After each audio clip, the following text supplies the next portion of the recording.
Okay, gentlemen.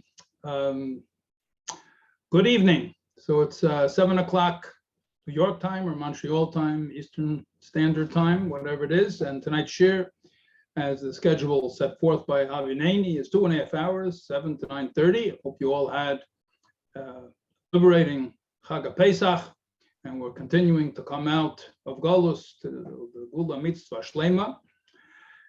So this is really class number 3, but it's called class number 2 because the first was basically introduction. And last time we got basically to the end of Siv Dalit. We're in Pei Zayin, Sim Pei Zayin, Elchas Boser B'Cholav. And just wanted to review the end of Siv Dalit before we go further. And the goal tonight is to do Sifim Hey Vav Zayin Ches and Sim Pei Zayin, and then next week, Be'ezus Hashem Yisborech, we'll do the last 3 Sifim till the end of Sim Pei Zayin. So the way we'll set it up, we'll stop around the middle, we'll see what we're up to, and we'll take a 10-minute break, and hopefully we'll make a break for according to subjects as we go along. So hopefully you all have this. The background fades in and out in the spirit of virtual reality, but hopefully you all have the kavets, or it's been sent to you. But it would be helpful if you have a Shulchan Aruch in front. That's the one. Thank you. And it will be helpful. You have a regular Shulchan Aruch Shach and Taz in front of you, and we'll be reviewing from there as well. We have some of our Montreal Chavralites, so for some of them who've begun already, this will be a shtickle chazara. Maybe you get some new things too. And let's get the show on the road. So now you should see a PowerPoint, and then of course I can't see the PowerPoint anymore. Do this.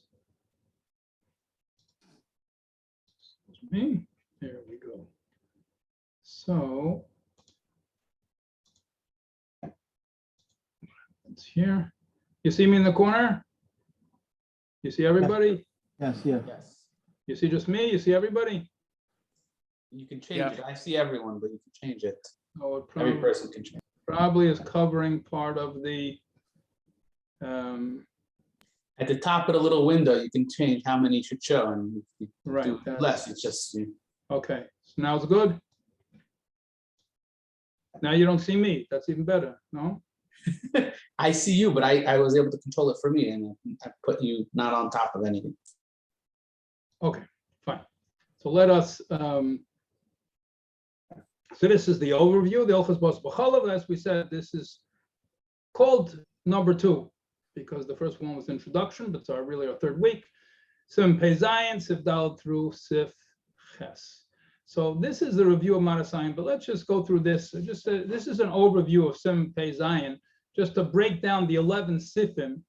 We learned so far Aleph through Dalet. And the way it basically breaks down, at least to a certain extent, you could break it down this way if you want, that the first 2 Sifim are very, very general about the 3 times it says in Torah that it's a Bishul, it's a Hana, and then Sif Beis, it says Gdil Avdavke, that it's any, it's not only Chalavime, and it's any one of the 3 behemoths, Teheris, cow, sheep, the cow family, the sheep family, and the goat family.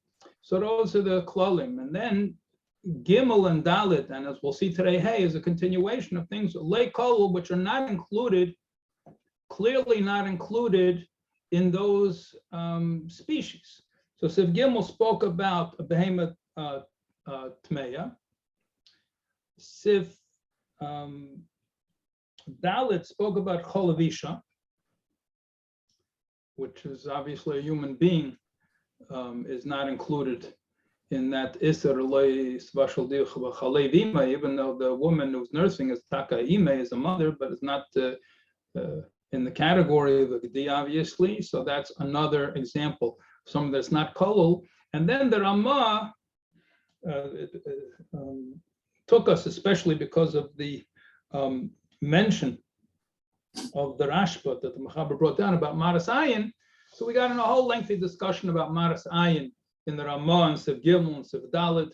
And do we have Maras Ayin by Bishul? Do we have Maras Ayin only by Achila? Do we have Maras Ayin by things which are midrabanan, like Boser Eif and Boser Chaya, which, as we mentioned previously, there's all machlekesen, both in the Gemara and later on Rishonim Achreinim, about what is exactly the status of Boser Eif and Boser Chaya as midrash midrabanan. The conclusion la halacha is that they are midrabanan, Boser Chaya, Boser Eif, and Boser Tamei. We also conclude la halacha that there's no iser Boser b'chalav. The question is, do we have Maras Ayin by Boser Tamei or Chalav Tamei? Do we have Maras Ayin by Boser Eif? And do we have Maras Ayin by cooking? So we'll review that. We did that last time. We'll make a brief review of it. But these are all things which are not really Boser b'chalav. Sif Hey, once we spoke about Boser Eif, in Sif Gimels and Sif Hey, it speaks about things which are inside the chicken, mainly the eggs. So what about an egg which is found inside a chicken? Obviously, we all know that once a chicken lays the egg, it's parv. You can make a cheese omelet, no problem. But what about with the when it was found inside after shechita? So that's what we're going to do today. So we're going to review Sif Gimel Dalet, and then we're going to brief review of that. Then we're going to have Sif Hey about eggs.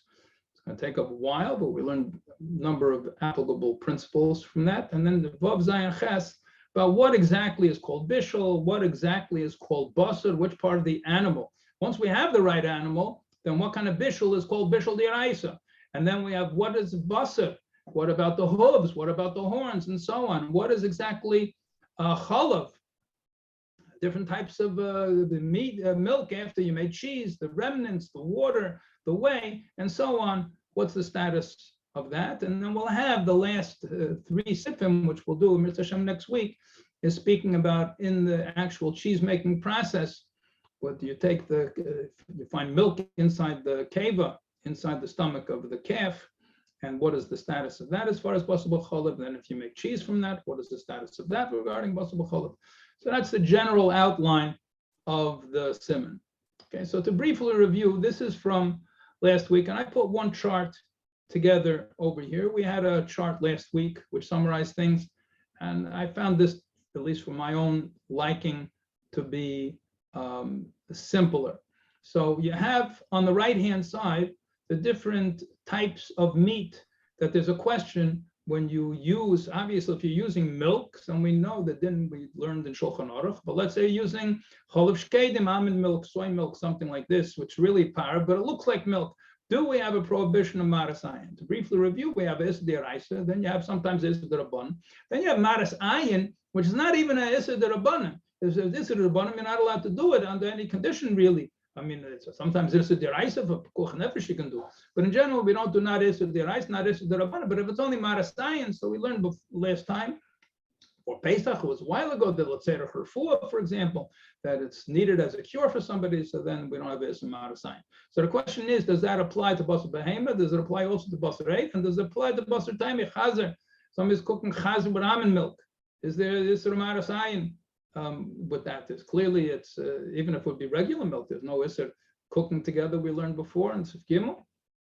So that's one thing we have to look at, about what type of meat it is. And then we look, is there a difference between the maras ayin only when you eat it, or is there Issa maras ayin even to cook it? So that's pretty simple. Let's just take care of the opinion of the Shach, is the easiest in a way to understand.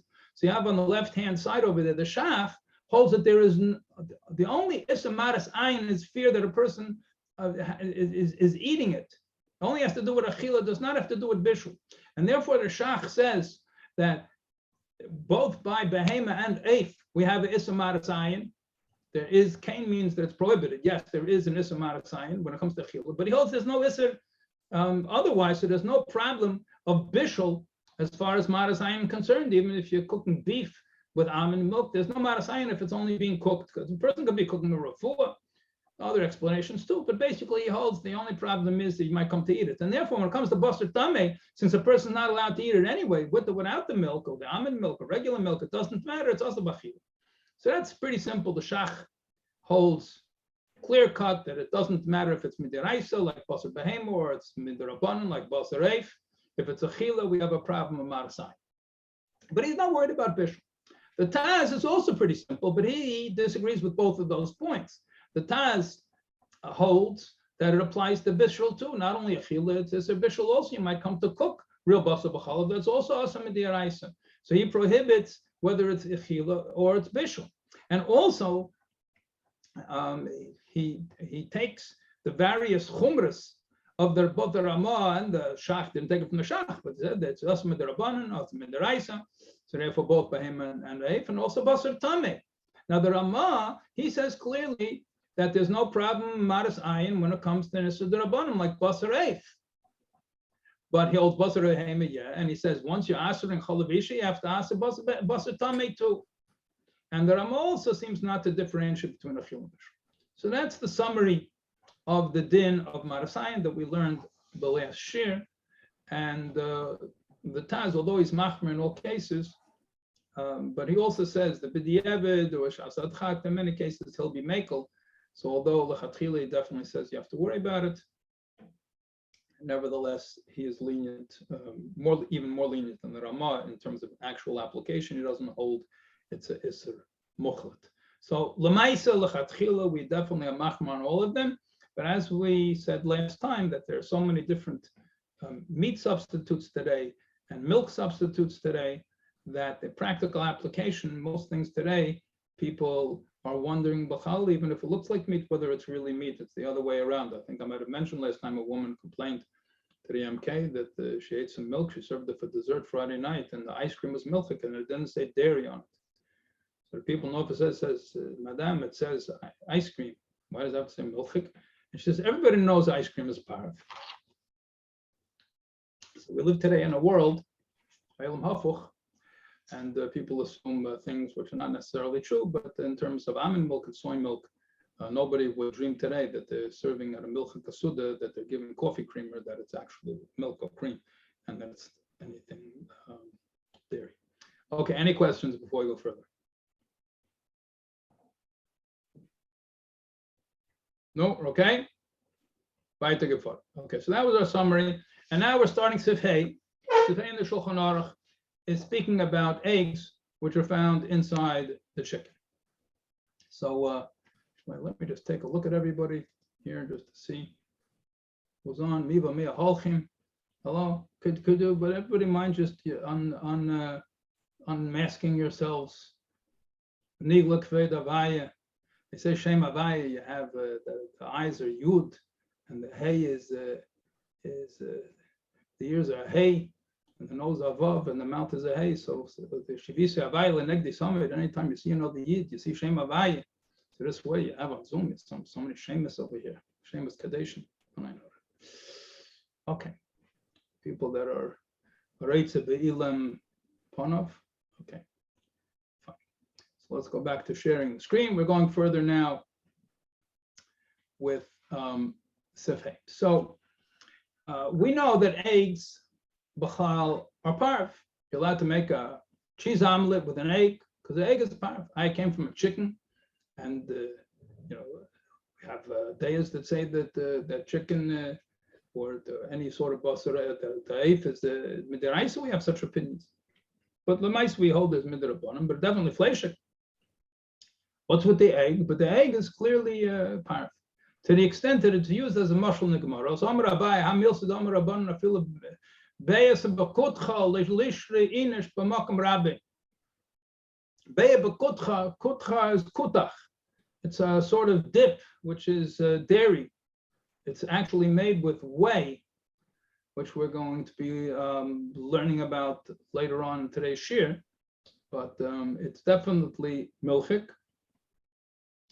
So it's as simple as an egg in the kutach, which means that somebody asked, Rabbi, am I allowed to eat my egg together with dairy? Can I eat my eggs with milk? So it says that a person should not be made a lifnei Rabbi. If your Rabbi, the Rabbi Mubak, is in your presence or nearby, you're not allowed to be made a hera. You can't paskin dinim in front of him. Let's say it's something very simple. So the Gemara says, even if it's something so simple, a person should not say it's mutter in the place of his Rebbe. Okay,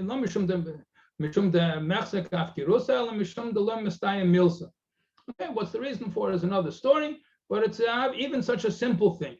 Even such a simple thing, you're not allowed to say. What's pshat? Somebody asks you, it was a Monday or Tuesday, what's the Shiur Shal Yom? You're not allowed to answer. I mean, it's a Poshut Azach. The Teisus adds over here. Teisus in the Gemara adds, I feel a Beis of Bakutcha, Mefarish Ba'arach, the Aruch. The earlier Rishon quotes, the Lav Bestam Beitzi Mairi. The Gemara not talking about regular eggs, like already late. The Ein Locha Amar Shle Yadash Ein Mutaris B'Cholev. There's even the most ignorant person knows you're allowed to eat eggs with milk. Something about you shechted the chicken and you found complete eggs inside the chicken. They were complete. What's the definition of complete? We'll soon see. You found complete eggs inside the chicken. Even them you're allowed to eat with milk. The tiny parakam in the bay, Daf Vav on the base and Daf Zayin on the Aleph, which we're going to be talking about today. So even that you can't be matir. Even you can't be matir. We're going to see a huge machlekes of sheinim achreinim about what's called the Gemara, several machlekes, and we're going to see in this parsha. So we see that it's not so simple. This bay of it's pashat kabei bakutcha. It's a very common rabbinic lashon. We're going to see today, according to Teisvus' pirush of that musag, it's definitely not so pashat. Now, there's 4 different things we're going to discuss. The Nesa Kedim, Shachim Taz, and others discuss regarding these eggs which are found inside the chicken. Before we go further, just want to mention, Shaila is this around today, so the people that shchita, they learn shchita, or been around, you clean the chicken inside, sometimes you find eggs inside the chicken. So I know people that even Adayim, Chutin, that lives in a country where they sometimes eat them. They say they're delicious. You put them in chicken soup, and these the eggs which are found inside, they're not commonly eaten in most American Canada. Israel, you don't normally find them, but in many other countries they are. But we are, aside from the fact that we're learning most of the Shulchan Aruch and most of the Challah parts, some parts we're going to leave out. But there are a number of important halachic principles. We're going to learn a very interesting principle, Hafsid Meruba, from this whole discussion today, that apply in many other areas. So there are 4 basic dinim that we have to clarify when it comes to the eggs. The first one, which is the one that applies over here, is the dinim Basar B'Chalav. You're allowed to eat these eggs with milk. That's question number 1. Also, what happens? What's the status? The chicken, or I'm going to say chicken. It's all types of birds. That the egg inside was a nevela. That the chicken was a nevela. In other words, just to review, you have a nevela and a treifa. Treifa means that the animal had some sort of disease or illness or injury, and that caused it. It's one of the treifas that we Makabel Sinai that would cause the animal to would die from this condition or this injury. That's a treifa. A nevela, that's a technical definition of treifa. We use treifa to mean not kosher, but the technical definition is as I just defined. Nevela means that the animal died already. The treifa is alive before you killed it, obviously. But the nevela is that otherwise it was kosher, but it was nevela, it died in a way other than shechita. It could be it died by itself, it's a nevela, and it could be that there was a problem with the shechita. If the sheikh had shechted the chicken and there was a begim in his chalif, there was a problem with his knife, by the shechita, there was an imperfection in the knife, the shechita was no good, so this bird is a nevela. So the shaila is, what about the egg that you found? If you found the egg inside a treifa, so then it's clear that the egg is treif, because we don't even know at what point this bird became treif, and the whole egg grew inside a treifa bird, so it's also treif. But the nevela, it was a kosher chicken until the moment of shechita. So wherever the egg was in its developmental stage, that's where it stayed after it was killed, obviously. So it only became nevela the last second. So what is the egg responsible that the the hen that was carrying it got shechted in an improper way. So if you find the egg inside and it was a bein gemuras, you're allowed to eat it, or we treat it like a nevela? That's the second question. The third question is let's say it came out of the chicken prematurely. The example that we're going to discuss today, and you see discussed at length in Shachantas, is that the chicken was struck in the back, and it caused the egg to dislodge and to come out. So is that considered to be part of the chicken that is prohibited or not? And the fourth question is, if we're going to say at some stage that it's going to be considered fleshik, you have to salt it. What's about this or dam? So we know that something which is meat, you have to salt it in order to get out the blood. Do you have to salt these eggs? If we're going to say they're fleshik, then do we have to salt them? So these are the four questions that we are going to discuss. To give you the bottom line of all four. So whether it's Boser b'chalav, is it allowed to have with chalav? It's going to depend on the stage of development, and we're going to discuss that barichas. If it's found inside an avela, although there's not a clear reason to answer it, but lemaisa, we prohibit it like the bird itself. We do not consume the bird that was found afterwards in avela. As far as Evim Nachai is concerned, it also depends to a certain extent on the stage of avela, and whether you have to salt it and how you have to salt it is lemaisa. The final story, when everything comes out of the discussion of the achreinim, is that we salt these eggs that are found inside a chicken regardless of the stage of development, but we're not allowed to salt it together with the meat. But we're going to go through all of these in detail, one at a time. Okay. So the Gemara and Beya that we saw quoted before from Teisvis, so the essential two lines of the Gemara is as follows. And I think I mentioned it in previous shiurim, but I want to mention again, people sometimes become intimidated. They say they're going to learn something from Smoker in the Gemara, and they say, oh, I have to learn from the Gemara, but every last Rishon Achron, it's going to take forever till I get to the Shulchan Aruch. So, well, it's not going to take forever, but it definitely takes a great deal of time. But in order to get the yesod, the foundation to understand what's going on, it's virtually impossible. Just learn a couple of lines of Gemara, see where it's coming from, and then things take a whole different tzura. When you're starting, with the Shulchan Aruch Shachantas, and sometimes even when you're starting with the Tur Beis Yosef, they're all quoting the Gemaras, but you just take a few moments just to learn. How long does it take to learn a line and a half of Gemara? And it makes it so much easier to understand later on. Okay, so it says, Hasheichet es ha'tarnageles u'matzah ba beitzim gemures. You shechted a chicken, and you found inside eggs which are complete. Mutares lachlan b'chalav. So as long as the eggs were completely developed, you're allowed to eat them with milk, even though they didn't come out of the chicken yet. What constitutes complete? So that we're going to have basically a four-way machlekes about which stage of development. We're going to have to learn a bit about how eggs develop in order to understand these four opinions. Rabbi Yankov Eimer, and the way most Mefarshim learn that Rabbi Yankov is not just explaining the Tanna Kama, he's disagreeing with the Tanna Kama.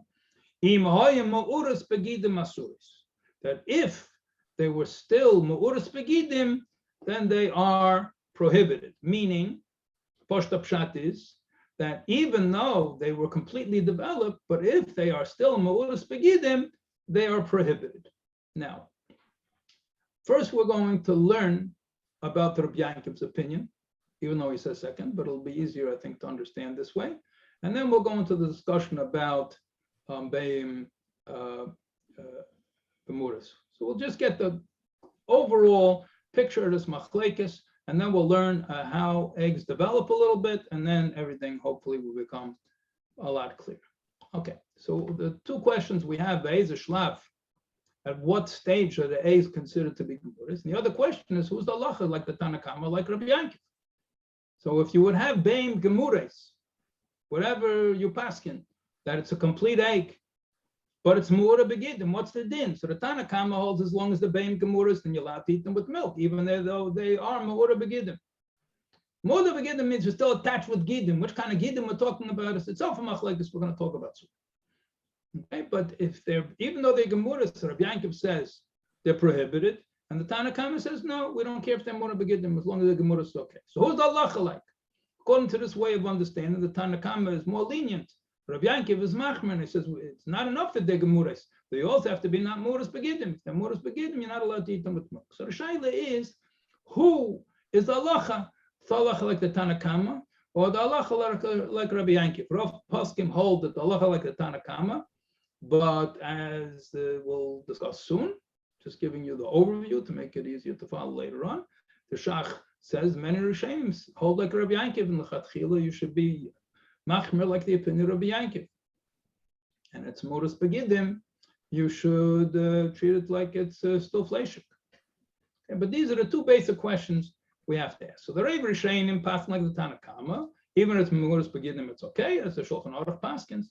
But some of the Rishonim, the Rif and others, Shach has a whole rishima of who it is that holds like Rabbi Yankov, that it's also modas begidim, even though they're modas. Nevertheless, you can't have b'chalav, and that's the Shach says to be machmer unless there's hefsed merubah. Hefsed merubah, you should be machmer like Rabbi Yankov.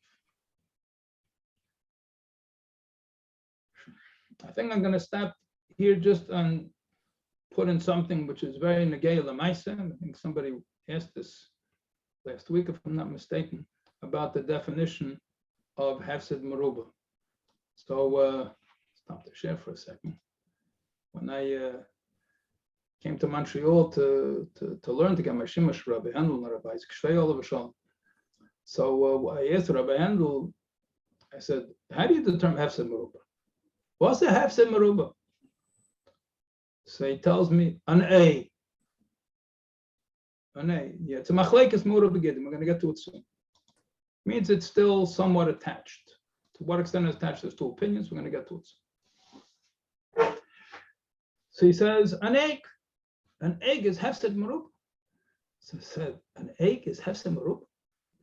So he said, in Europe you have people that if they didn't have an egg, they were starving. Could die from not having an egg.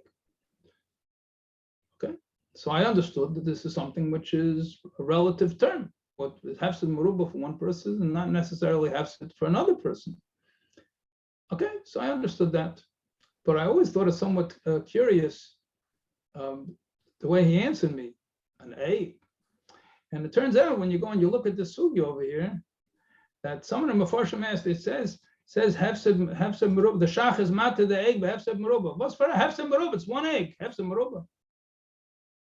And that's exactly what he answered me. He said an egg, an egg. Anyway, could be that's what he meant. I don't know. I didn't ask him. It could also be maybe this egg fell into a whole milchik Michael. You have to, do you need bittul? Do you not need bittul? That's also hefsed merubah. I don't know. Okay, but that's the general idea of what's modas begidim. The reason I am not defining modas begidim is that we have to know a little bit more about how eggs develop. Otherwise, it will be difficult to understand. Okay, so let's go further.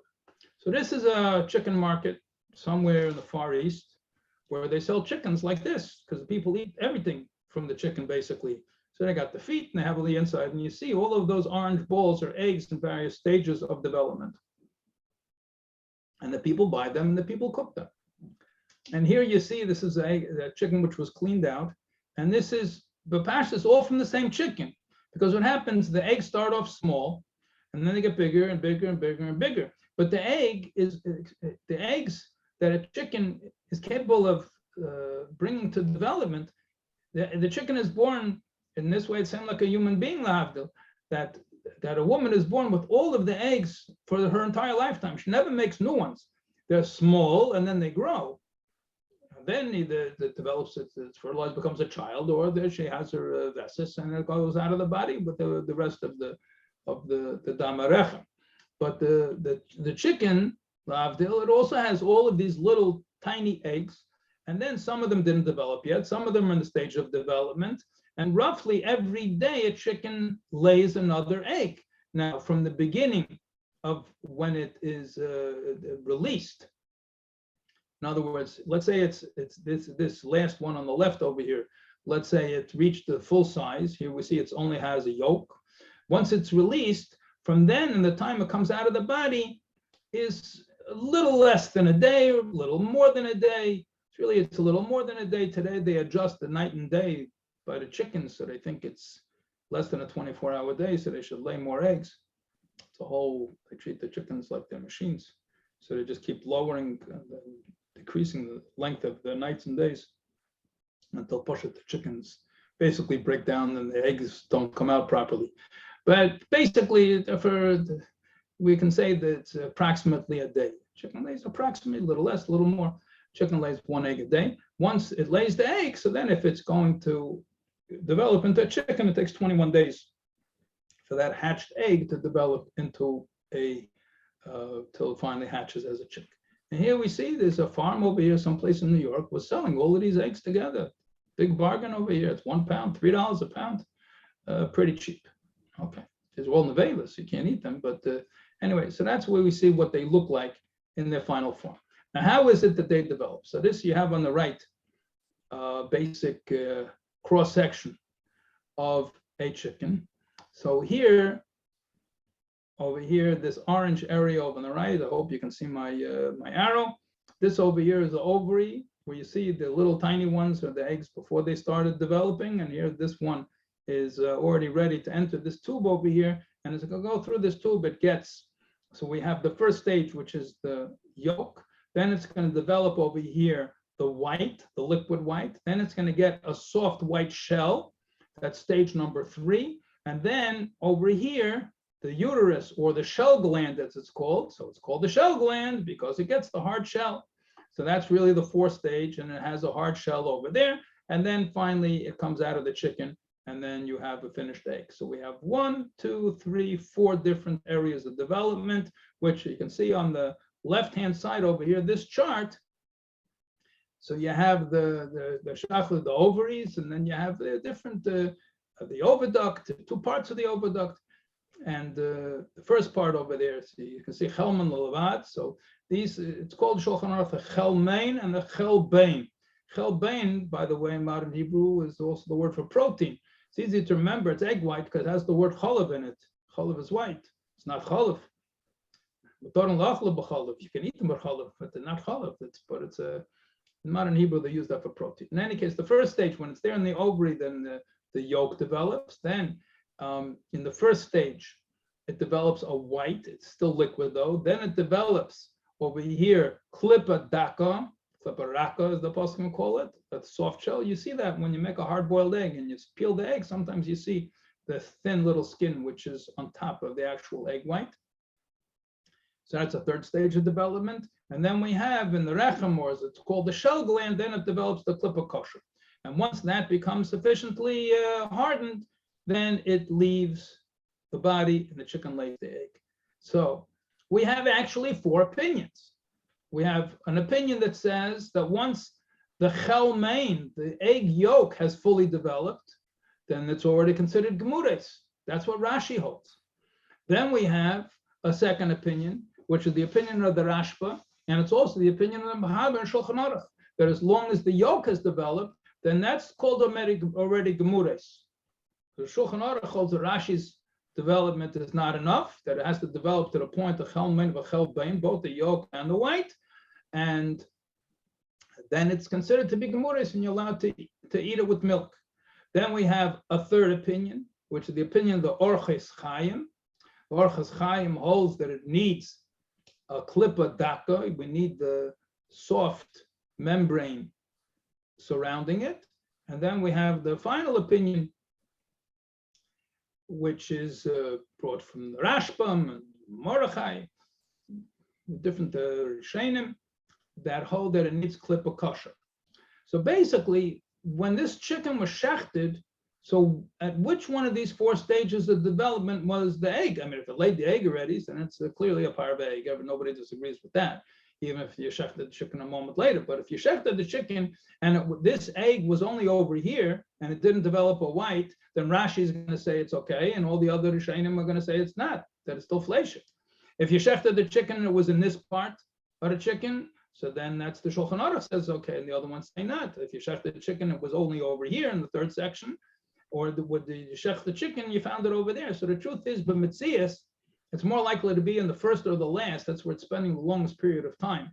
Really, the longest period of time is to harden the shell, but it's a much longer period of time when it's there in the ovaries at the beginning, but it doesn't reach its complete stage, its full size, until later. So here is what the ovary of chicken looks like. So you can see over here, this cluster is actually attached inside the chicken to its shedder, to the spine. So you see over here on the right over here that this is attached to the spine. So therefore, it's really an extension in a way of the chicken itself. So when it's still attached to the shedder, it has not yet separated from this cluster of eggs in the ovary. So that is what most Mefarshim say is called Ma'ura Begidim. Yes, before, what does Rabbi Yankiv say? That it's still Ma'ura Begidim. That it's still Ma'ura Begidim, you have to treat it as fleishik. So let's try to understand this. According to the first opinion, let's just take Rashi's opinion to understand that. Rashi is the one that says Befeirishi. Rashi says in the Gemara, Ma'ura Begidim, it's still attached to the shedder, which basically means it did not yet separate from the ovary. So according to Rashi, as long as the yolk fully develops, so that's this big egg on the right is basically has reached its fullest stage of development. It's ready to be separated from the ovary and go down the tubes, either to be fertilized or to turn into a non-fertilized egg, whatever the case may be. So the Rashi would say that it's gemures, and the Tanna Kama holds, then that's already good enough to be called parv.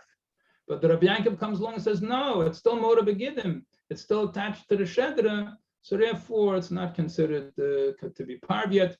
It's still considered to be fleishik. Now, the shaila is then, how do these other Rishonim understand the opinion of Rabbi Yankiv?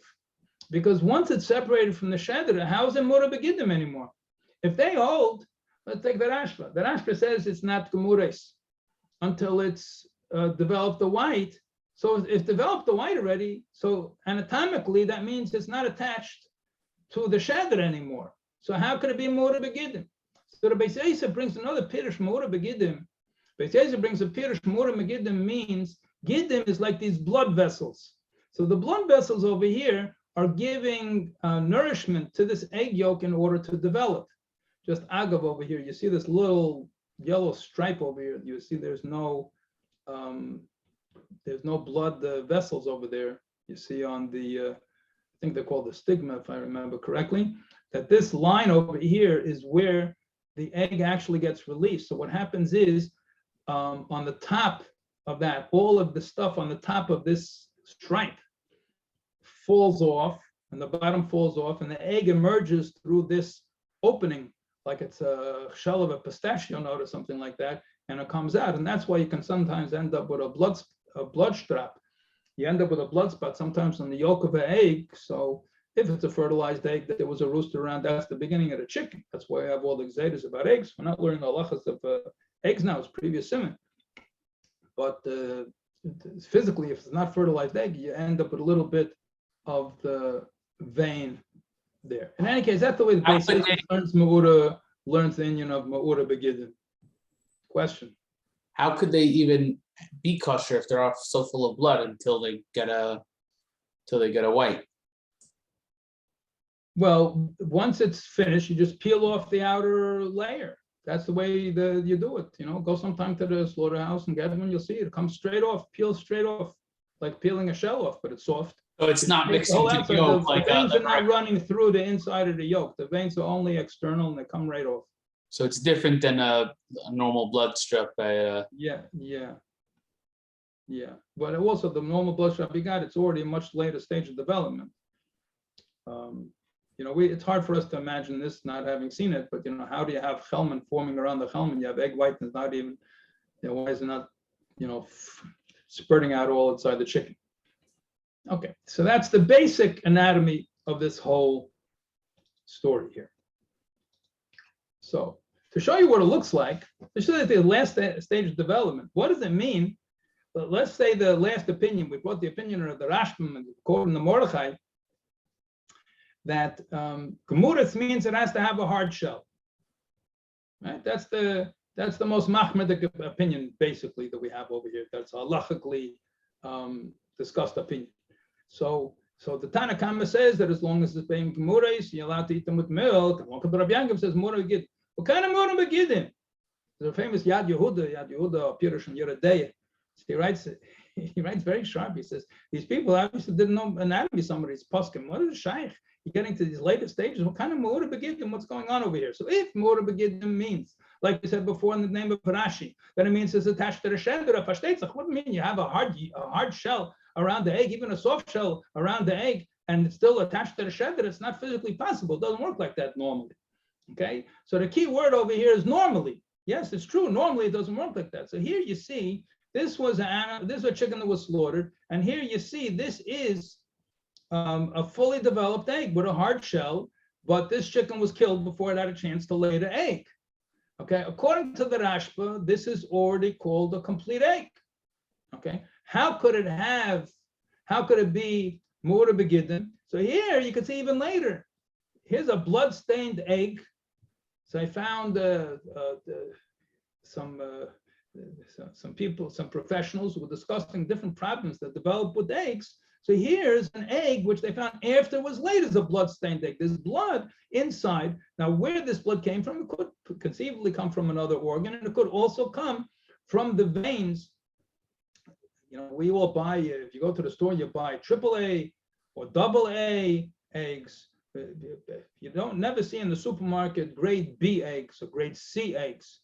There are grade C eggs, and I think there are grade D eggs also.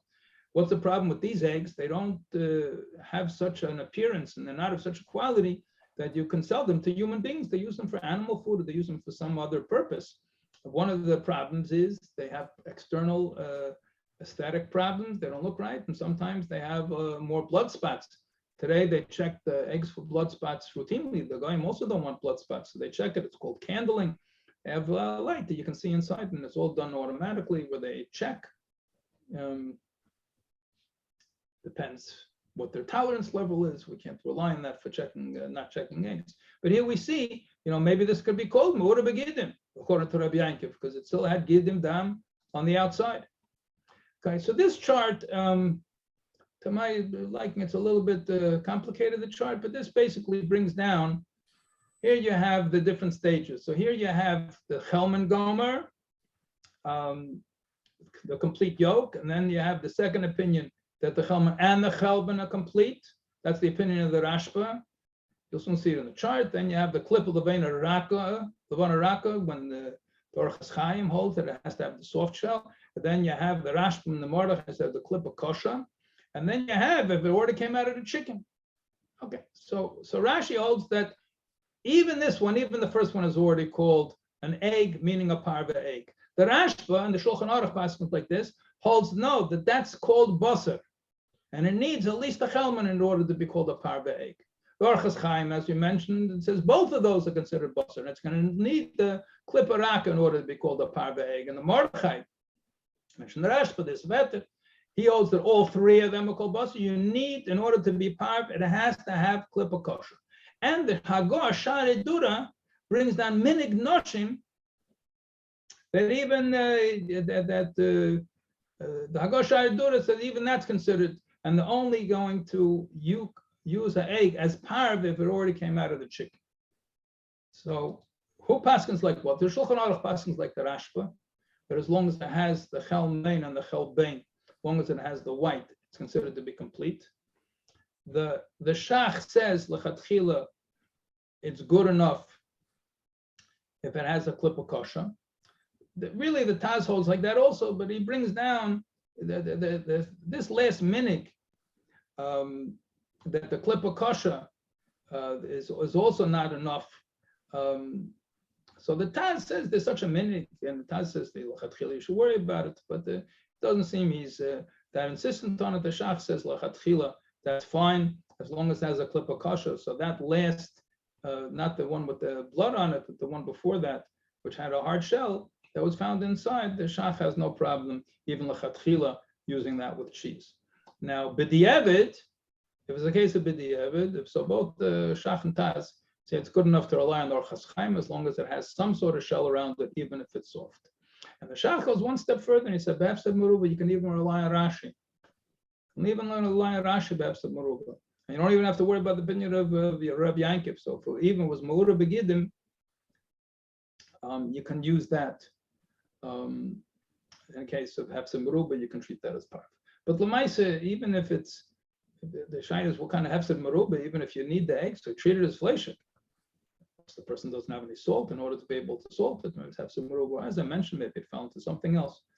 Whatever the case is. So that's the story with the egg. So here's inside the Shulchan Aruch Bein or Beitzim Hanimtzon Ba'efes. When you find eggs inside the chicken, imem gemures, if they're gemures, and what is the mechaber in Shulchan Aruch? Paskin, he passed like the Rambam. What does it mean gemures? The Aino sheyesh lem chelben mechelben. Chelben mechelben, not only obviously the chelmein has completed, and they have chelmein also. Afal pishim me'ura begidim, like the Tanakama, even though it's still me'ura begidim, it's called complete, and you're allowed to eat it with milk.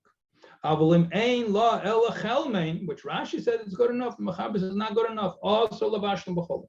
You're not allowed to cook it together with milk. Now, just to point out over here, it says also lavashlim b'cholav. So as the Shach points out, this is not 100% accurate terminology, because we know from Sif Aleph that even the chicken itself you can cook with milk. There's only Isra Achila that he doesn't. Okay, that was the Adam Sif Gimel. Is there Isra Bishul on Boser B'chalav, and we hold la halacha that there's no Isra Bishul when it's an Isra D'Rabban. So why is it also Lavashim B'chalav? So we mentioned before that sometimes the word Bishul means Achila. Clearly over here it means Achila, not Bishul, because the Mechaber Paskin before it's okay to cook it together with milk, even the chicken itself. How much more so the egg? Okay, so that's the din of the egg itself, as far as its status. Does the Shach say that yes? Does the Shach say that you need to be machmer like Rabbi Yaakov, or that the Chatchila you could rely on the Mordechai on the what's the Shach has two parts to his psak, and that's why I broke it up. This chart over here is talking about what's called gemures. In your booklet, by the way, the reason this chart was changed, because your booklet is a little bit confusing, because they put this in your Rabbi Yankiv, which I don't know if you have the booklet in front of you. It's on page 15 of the Kuntres. So the third column and the third line should really go out, and in this chart it went out, because over there it's talking about the opinion of Rabbi Yankiv, and they put it in as if it's a stage of development, but it's not. The idea of Me'ura Begidim, depending on how you touch up Me'ura Begidim, is a separate machlekes between Tanakama. The Rabbi Yankiv wants to say, even if it is Gemuras, if it's Me'ura Begidim, it's no good. So therefore, the Shach says two things. First of all, he defines Gemuras. So he says, L'chatchila, we go like the Mordechai, the Rashba. And we need a klipparaka. B'di'evid, we can rely. Excuse me, l'chatchila, you go by the klippa kosher. B'di'evid, you can go with the klippa raka. And the hefsed meruba, you can rely on the Rashi. But in all of them, it also, if it's me'ura begidim, it becomes b'di'evid, because he's machmer l'chatchila to opinion of Rabbi Yankiv. That it's me'ura begidim, it's no good. That's why when you learn the Gemara first, you see it's two separate issues. Gemuras is one thing. The Tanakama says it's Gemuras. Gemuras is okay, even if it's Me'ura Begidim. Yeah, Rabbi Yaakov is on it's something else, even if it is Gemuras. But if it's Me'ura Begidim, it's no good. So the Shach is machmer like Rabbi Yaakov. Taz doesn't mention it.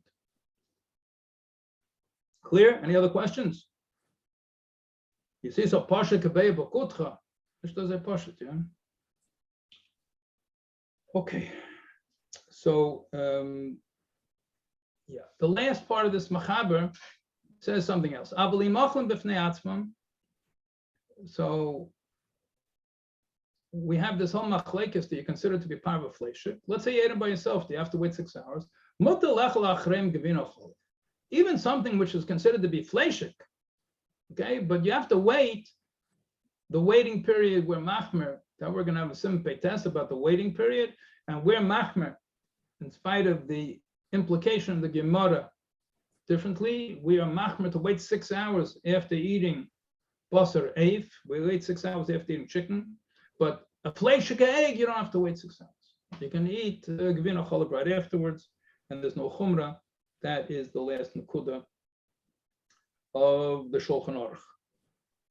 Okay, any questions? Okay, so now let's go to the other 3 dinim we were speaking about. So we spoke about the dinim, really nevela we spoke about already, and whatever the explanation, there are many explanations why it is we're machmer lagabe a nevela, a chicken that was not shechted properly, and you find an egg inside. So even though we're going to consider it to be part of lagabe basar b'chalav, since it was inside a nevela, so then the minig gets treated like the nevela. Why is it like that? Many explanations. The simplest is it's got a low plug. People get mixed up in nevela, a treifa, and instead of reading a real treifa egg, so we answer all of these eggs. Agav, the Taz brings down this minig that's called quoting Hagar Sharidura, that mentioned that the women treat everything as fleishik, even if it was shechted kosher and you found inside a egg with the shell. So even then the women treat it as fleishik. We're soon going to see they even salted such eggs. Let's one thing at a time. So let's get to the case of Abram and Achai. So this is Sim Pei Zayin. The previous Sim in the Shulchan Aruch is Hilchos Beitzim, as you see, Sim Pei Vav. So over there brings the case of Abram and Achai. So Mechaber says as follows: Hikatarna Gelas Halos Nova, Vipila Beitzosa Kodim Shenigbar.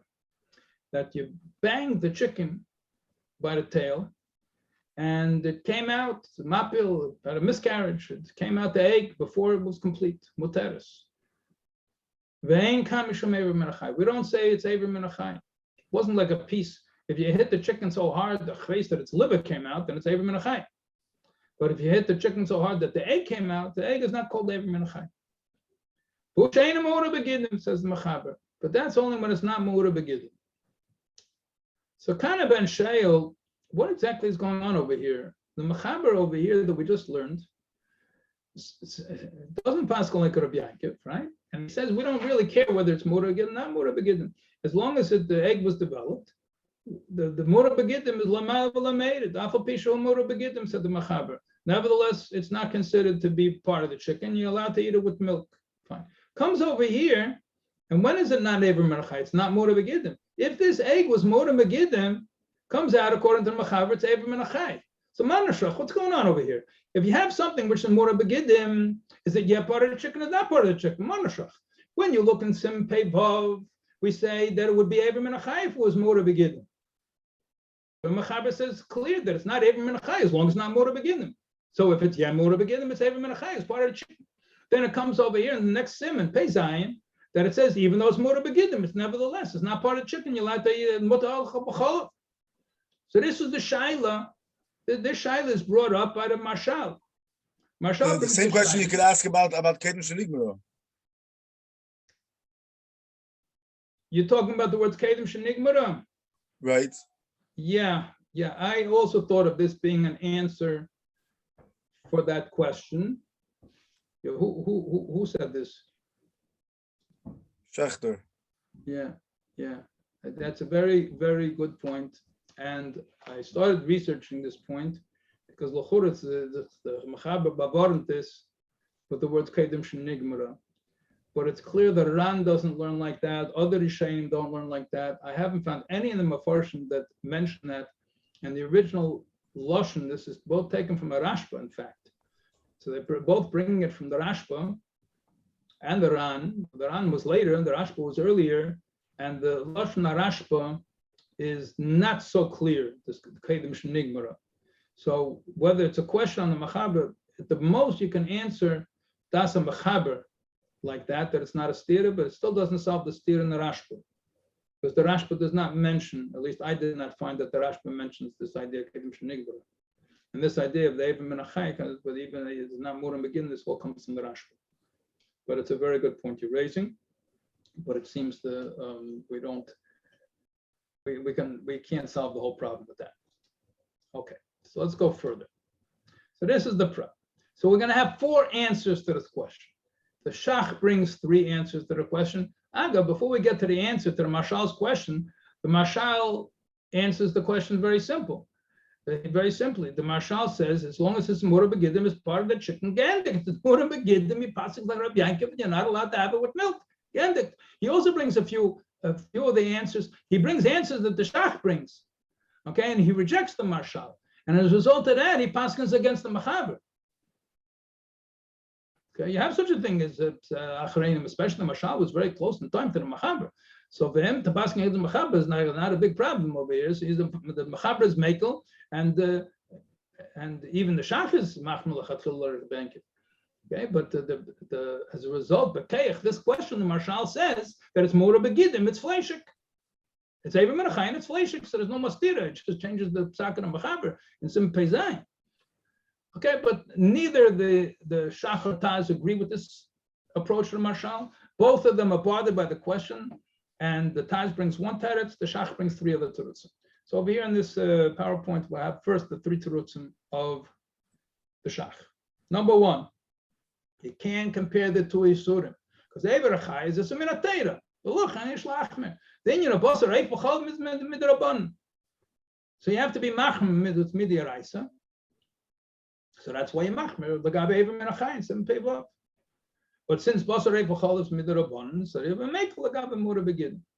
That's the Shach's first answer.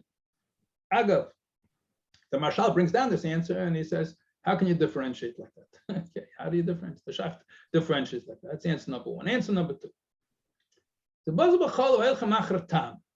Ain't Tam Boser. What's the problem, Boser B'chol? We're worried about the taste of the cholov and the taste of the Boser. Okay, this egg does not taste like Boser. So you can't make an Isser Boser B'chol. Over there, it's not just a question of whether it's Boser or not. It's a question whether it has Tam Boser. When you're talking about Boser B'chol, why is it Derech Bishul Afshar Teira? Because you're mixing together the taste of the milk with the taste of the meat. Over here, how can you make a new Isser Boser B'chol over here once the egg is fully developed? It doesn't have Tam Boser. It could still be considered Boser, but you don't have Isser Boser B'chol. So if it's still considered Boser, you have Isser Eif min Achai. But to make it Boser B'chol, you need Tam Boser, has no Tam Boser. Second teretz. A third teretz is very fascinating. We'll introduce it outside. The Shach gives analysis of the Isser Eiva min Achai. And he brings it all from the Rishonim. The Rishonim say as follows. The Isser Eiva min Achai, turn off the share for a second. The Isser Eiva min Achai is not because it's meat. The Gemara and the Rishonim, they bring down that even milk, is milk meat, by the way? Milk also comes from a cow, comes from meat, yeah? The milk is coming from meat. Richtig? Yeah. Is it meat? Obviously not. It's a Boser B'chol. It's a Boser B'chol because it's not Boser, it's Cholav. Yeah. So Cholav is not Boser. That's Pashut, yeah. So simple, it sounds even ridiculous to say. Nevertheless, milk would be also mitzad Eiva min Achai, if not for the fact we have a pasuk. So Shach quotes the pasuk as Eretz Zovas Cholav V'Dvash. So Zovas Cholav V'Dvash. So therefore, you see that if you can't eat the milk anyway, because Eiva min Achai, why is the Meshabeach Eretz Yisrael that it's Zovas Cholav V'Dvash? You can't drink the Cholav anyway. So we learn from a pasuk that Cholav is not Eiva min Achai. There are other pasukim which are brought. So what are you mixing together, said the Shach? You're mixing together the Isser Eiva min Achai with the Isser Boser B'chol. What do you have to do with it? The Cholav itself is Eiva min Achai if we don't have a pasuk. Be'etzem, Cholav is Eiva min Achai. We have a pasuk excluding it from Eiva min Achai. And it's going to be relevant when we talk about later on when we separate out the milk solids and we're left with the liquid to the whey. Talk about later. What happens when you apply the pasuk to that? Is it only excluding the cholav or anything that comes out of the cholav later on, any of the milk derivatives? But in any case, so the Shach says, well, what are you mixing together 2 different things for? It has nothing to do Eiva min Achai whether it's pasuk or not. And then the Shach goes one step further. He says, why is eggs not Eivim min achai? Eggs also came out of a live creature. So he quotes Rabbeinu Tam, who says we have a pasuk. It says by Shiluach Hakan, it says that beitzim efreichem beitzim.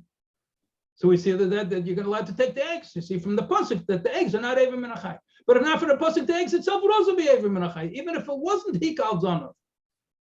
So what are you mixing together the two things for? That's the Tainer Shach.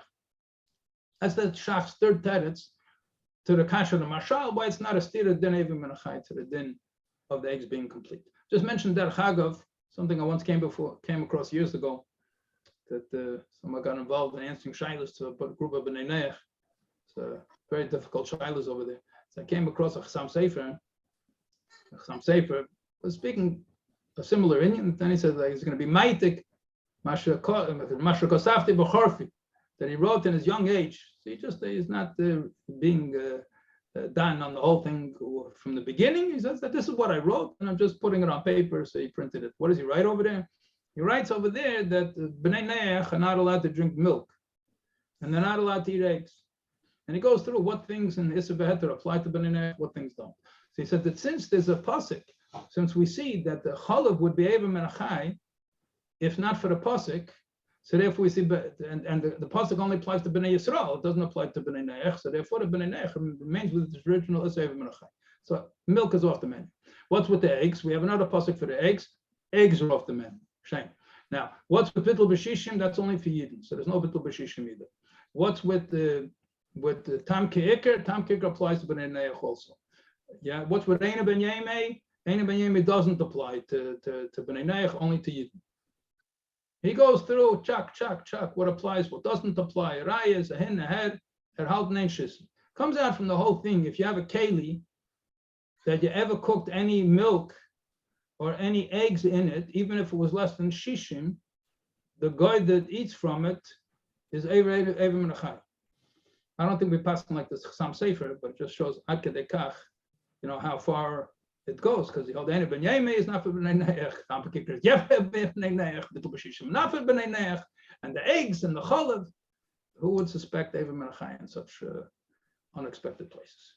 Okay, that's all the Chadudi. We're not passing like that, but just far as how do you pass? Like, I mean, how does are there later sources that slug him up, or how does it? Yeah, that's a great question. I spoke with a number of Rabbanim about it, but we'll leave that for homework.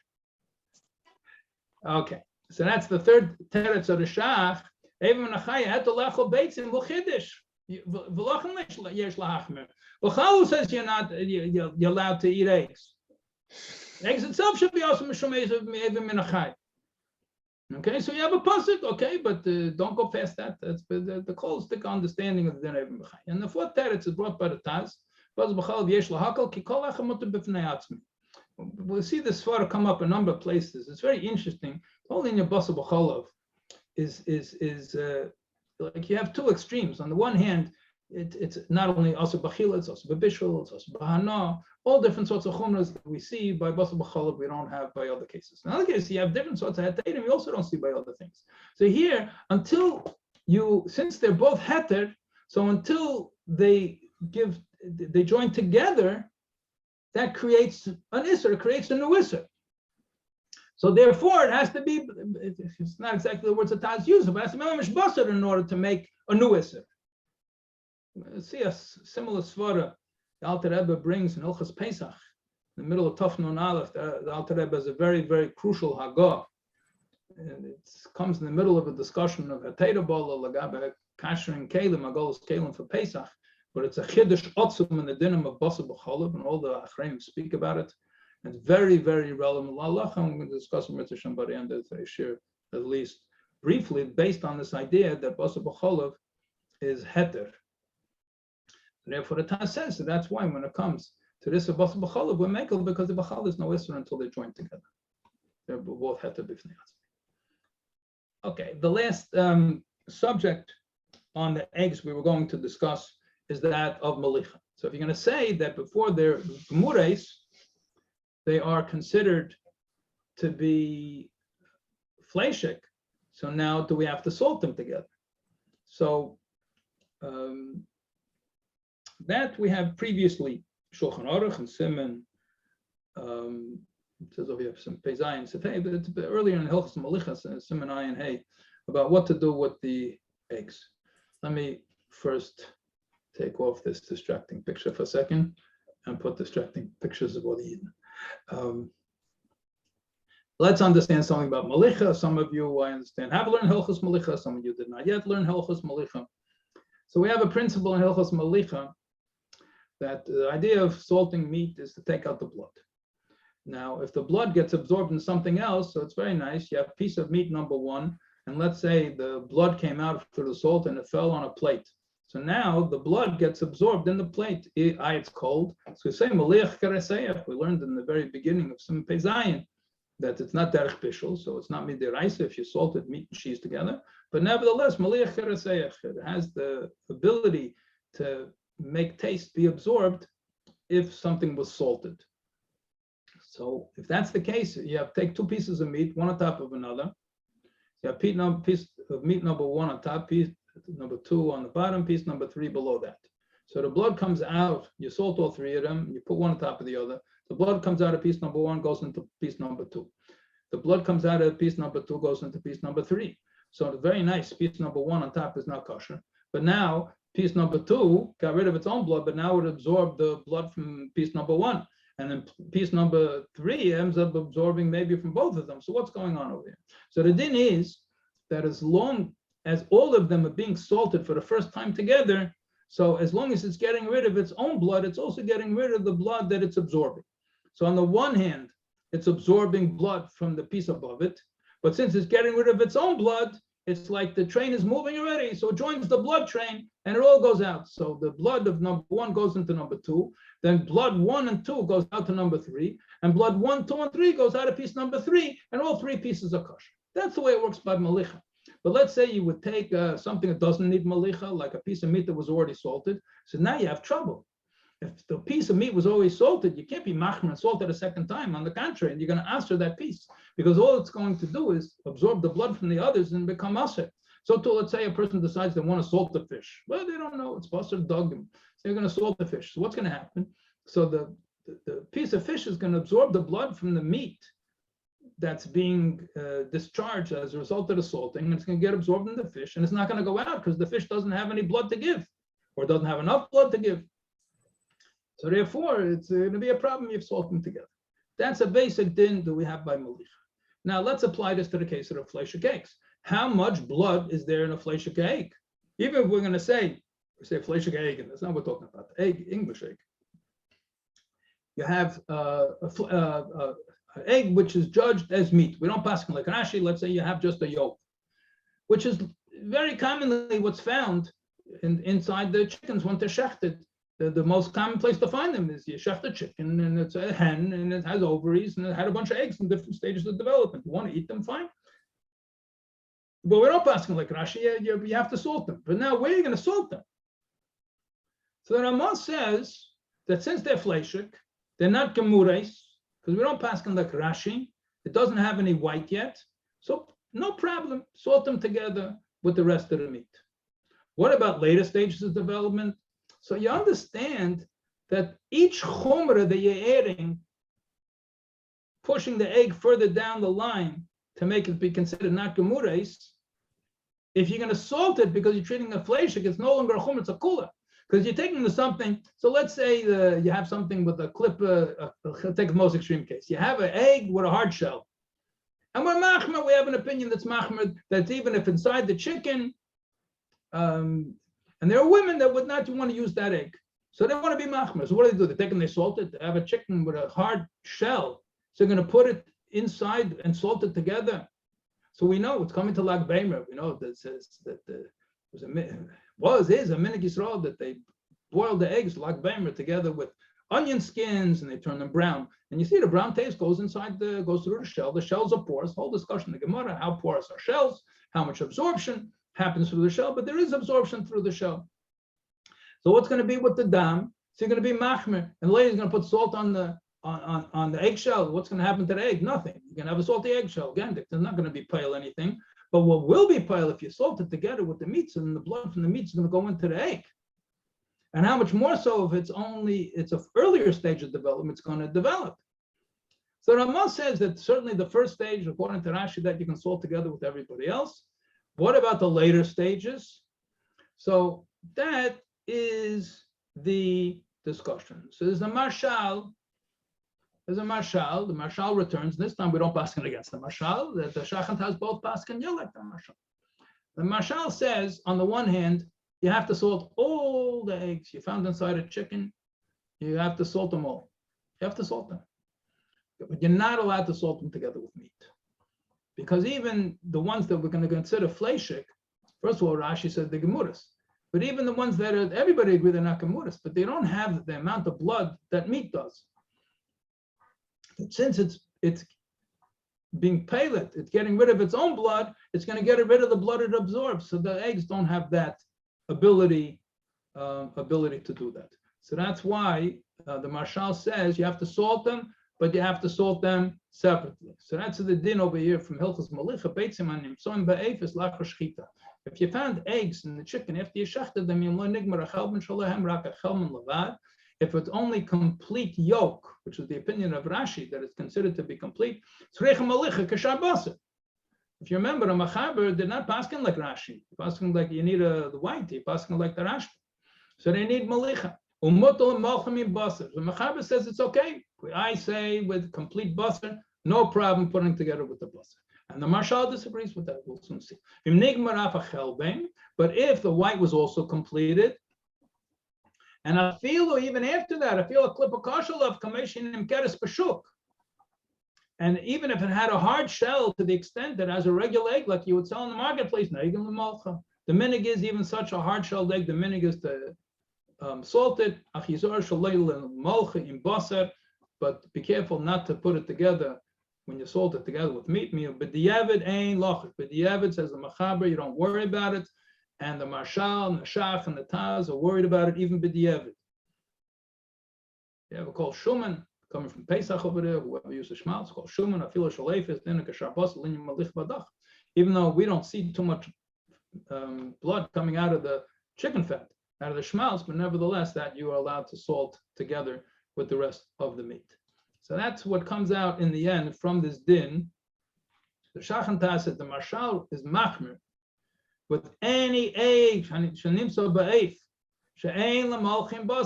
regardless of its incomplete status, you shouldn't salt it together with meat. We paskin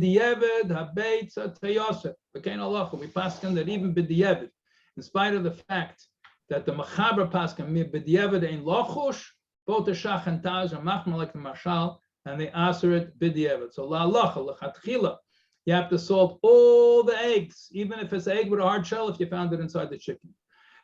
Also the halacha, you're not allowed lechatchila to salt it together with the rest of the meat. We answered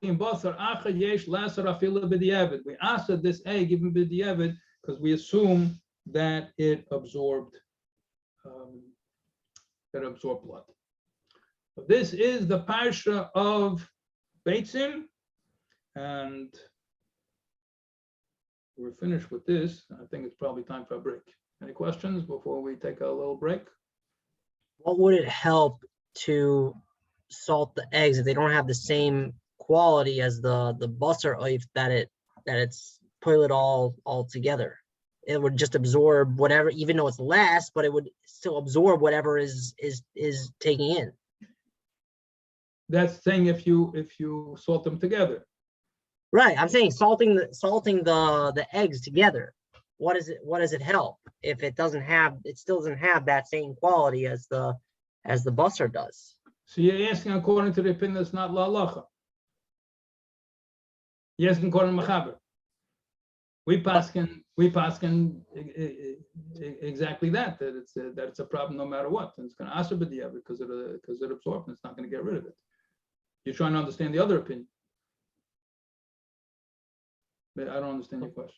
No, saying about the opinion that says that you have to salt them separately. Yeah. That's lichatchila, right? That we have to salt. Yeah, that's what we say. That's what we do. Right. So what does it help if you do that? I mean, if they don't, I mean, to salt them all, let's say you salt them all together, it's still going to be absorbing something. You're saying because there are different rates of It's a blood, the plata of the yolk of the Rashi egg and the plata of the one with the hard shell are going to be incomparable, and the one with the hard shell is going to absorb the blood from the yolk. Yeah, I wasn't necessarily saying even I'm that just giving you an part goes example. far as Yeah, that, okay. but- So that we're not worried about because it's such a small amount of blood. It's evidently not enough blood that is going to be absorbed. But I'm saying the one that the I stages have a where it's suggestion. enough. I want to start a 10-minute break now. If you want to stay online, I'll answer your question. Okay. But this is, sometimes people do this, and there are certain clothing that we're going to use later on, and it's aside from being Teres Ein Akadesha, there are practical applications to what we learned too. But for now, I think it's more important we take a break. Yeah. So it's Okay. now 8:16 on Shiur time, so 8:26. Got a lot of work ahead of it. Okay. You can stay online. Okay, gentlemen, we're back in session. Just by the way, you see the Havanini background over here is fading in and out because I'm traveling now, so I don't have my regular background, so things look a bit strange. So in the remaining time, we're going to do Sifim Vav Zayin Ches Bez Hashem. So we have to first cover the material itself that you have in your Kuntris, obviously from the Shulchan Aruch and the Ramah, and what we have in the Kuntris. There are many inyan which are Mustayef, Halacha Lamaisa, which come out from these three Sifim, and we're definitely not going to have time to discuss all of them. But I'll go through the material as best as we can, as much time as we can spare. I'll just tell you some of the things which come out. We will, Amir Hashem, discuss the idea of burners. One of the most common questions people ask. They mixed up the Fleischka burner with the Milchika burner. That's going to be on the Ramah. So Vav, we're going to do that later on. What's this kasher status of gelatin? Gelatin, yeah, kosher, not kosher, kosher beim, nicht kosher beim, Fleischik parv. A whole discussion, and other sorts of ingredients used today in food processing, enzymes, which are made from various components, many of them meat derived. What b'chlal is the gather of hana? Somebody asked on a WhatsApp group a question. We'll see that addressed also in a shach that we're going to be learning.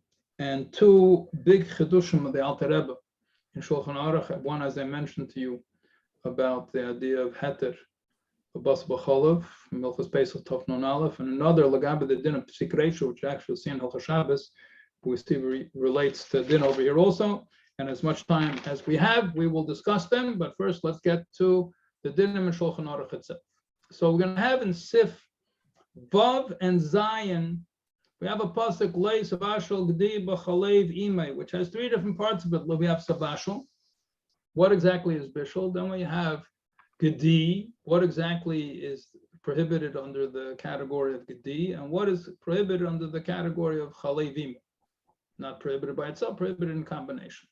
So we have Miyutim and Psukim, and Vav and Zion. Basically, I'll say that Rambam, the whole discussion of the Shinuyim, how did the Rambam change, and why did the Rambam change Lashon HaGemara, and why did the Torah change from Lashon HaRambam, and so on. We're not going into all of these diukim. We're going to go to the basic categories.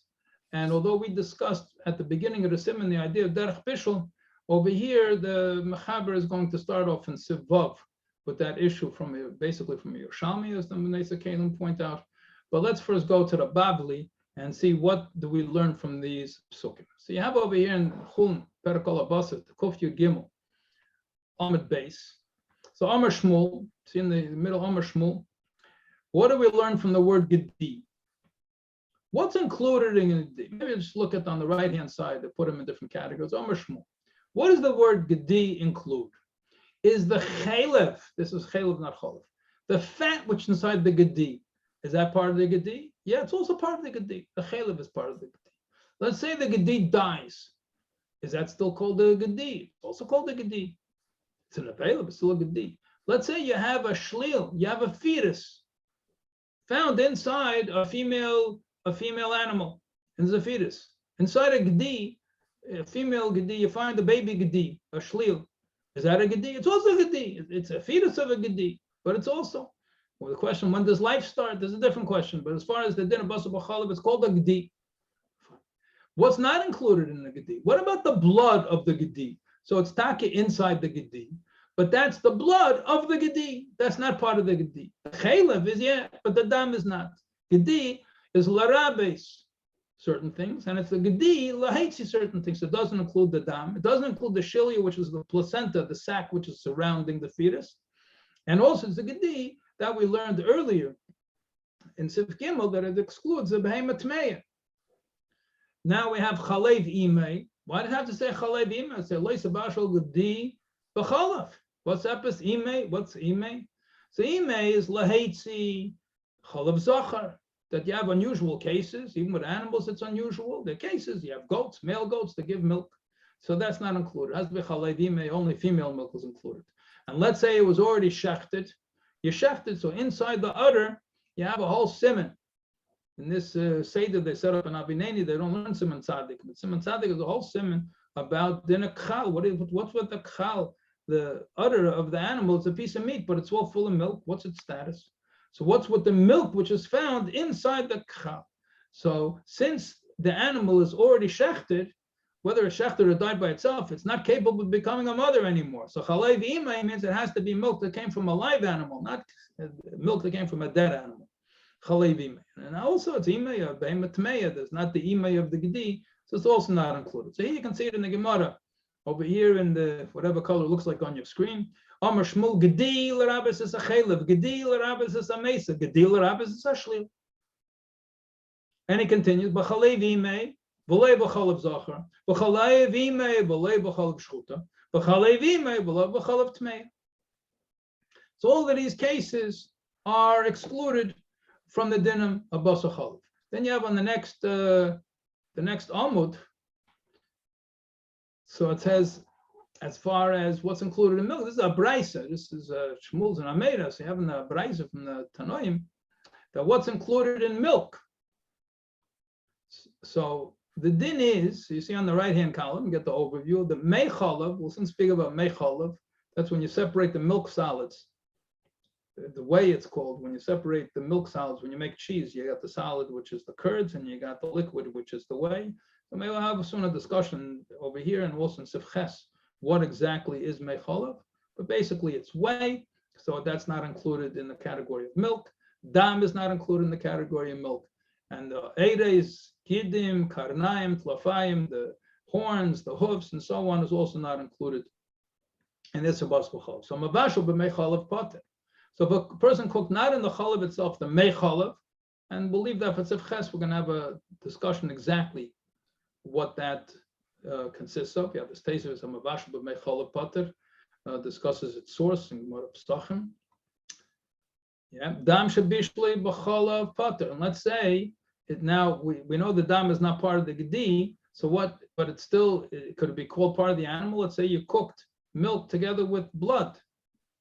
So are you aser mitzad cooking together milk and meat? So we say no, it's dam. It's not part of the meat.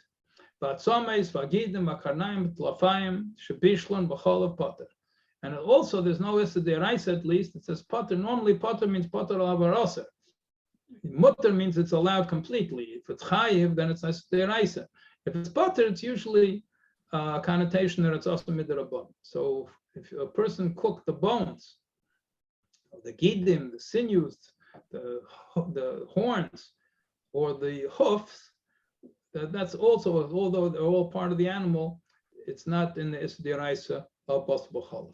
Now, at Sameis, and this is very relevant to the whole question, the Rambam and the Shulchan Aruch add over here.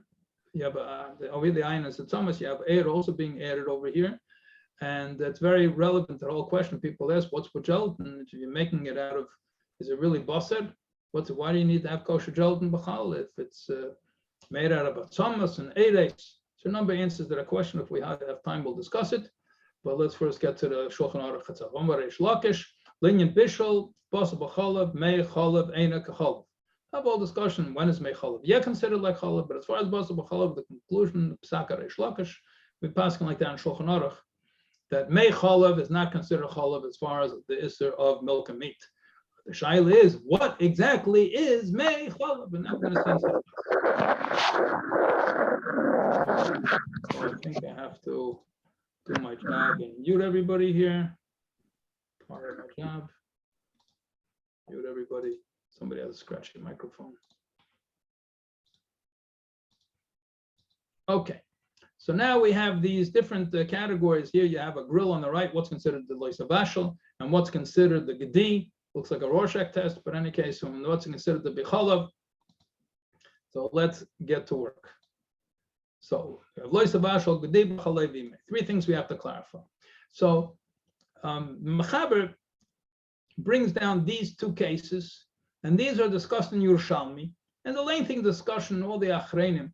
And I mentioned, since we spoke about Derech Bishul Asur Teira right at the beginning of Sif Aleph, so we mentioned some things over here, but really the Mechaber just says Derech Bishul, he doesn't go into any pratim. The Neis HaKelim mentioned it right away. We had a whole discussion about tigun and baking and roasting, all different sorts of cooking and Iri Klirish and so on.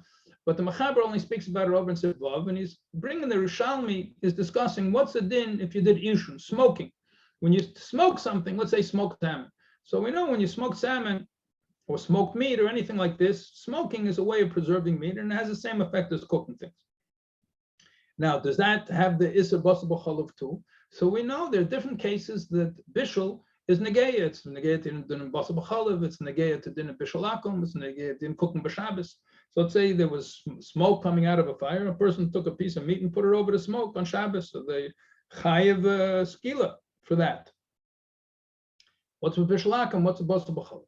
So we know that Ishun is excluded from the dinim of Bishul Akum, that you'll learn in Siman Kuf Yud Gimel Yerudeya, the dinim of Bishul Akum. The question is that smoking, what people call sometimes smoking, is not really smoking, it's really roasted. You have hot smoke, which is basically like an oven with some smoke flavor.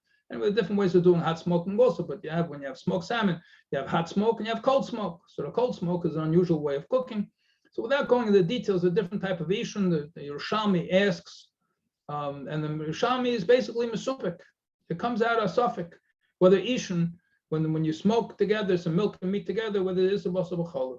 So the Chamet Tveria, the hot springs of Tveria, discussed many places in Masechta Shabbos and throughout the Gemara and Shulchan Aruch. What if you cook something with Chamet Tveria? And the conclusion is basically that we're machmer.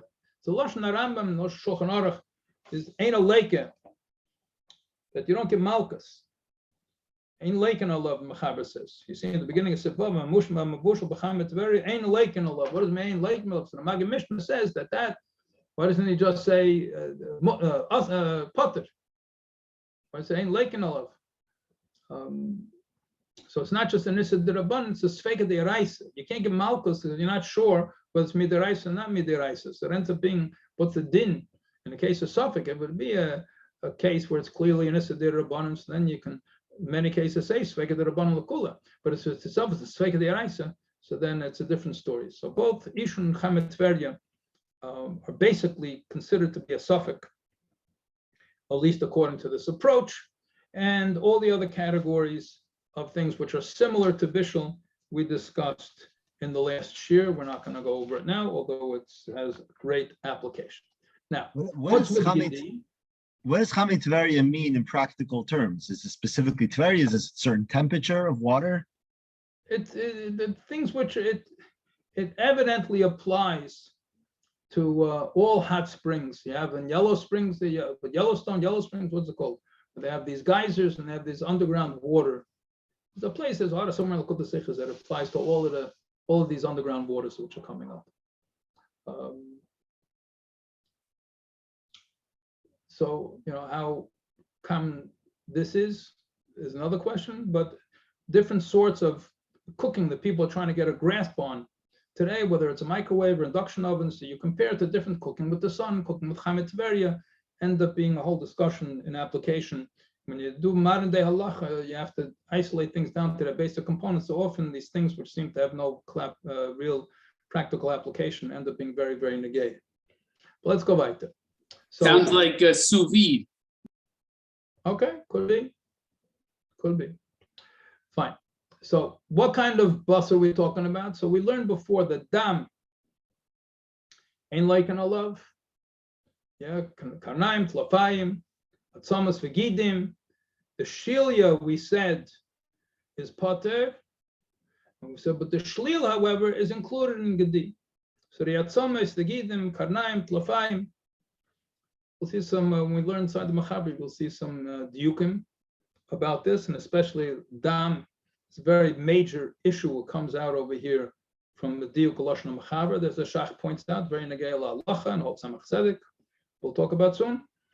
But the shilia, which is the placenta, is not considered part of the gedi. But a shlil, it's a fetus, and as far as the din of bas b'chalev, it is considered to be a gedi. Now, chalev imei.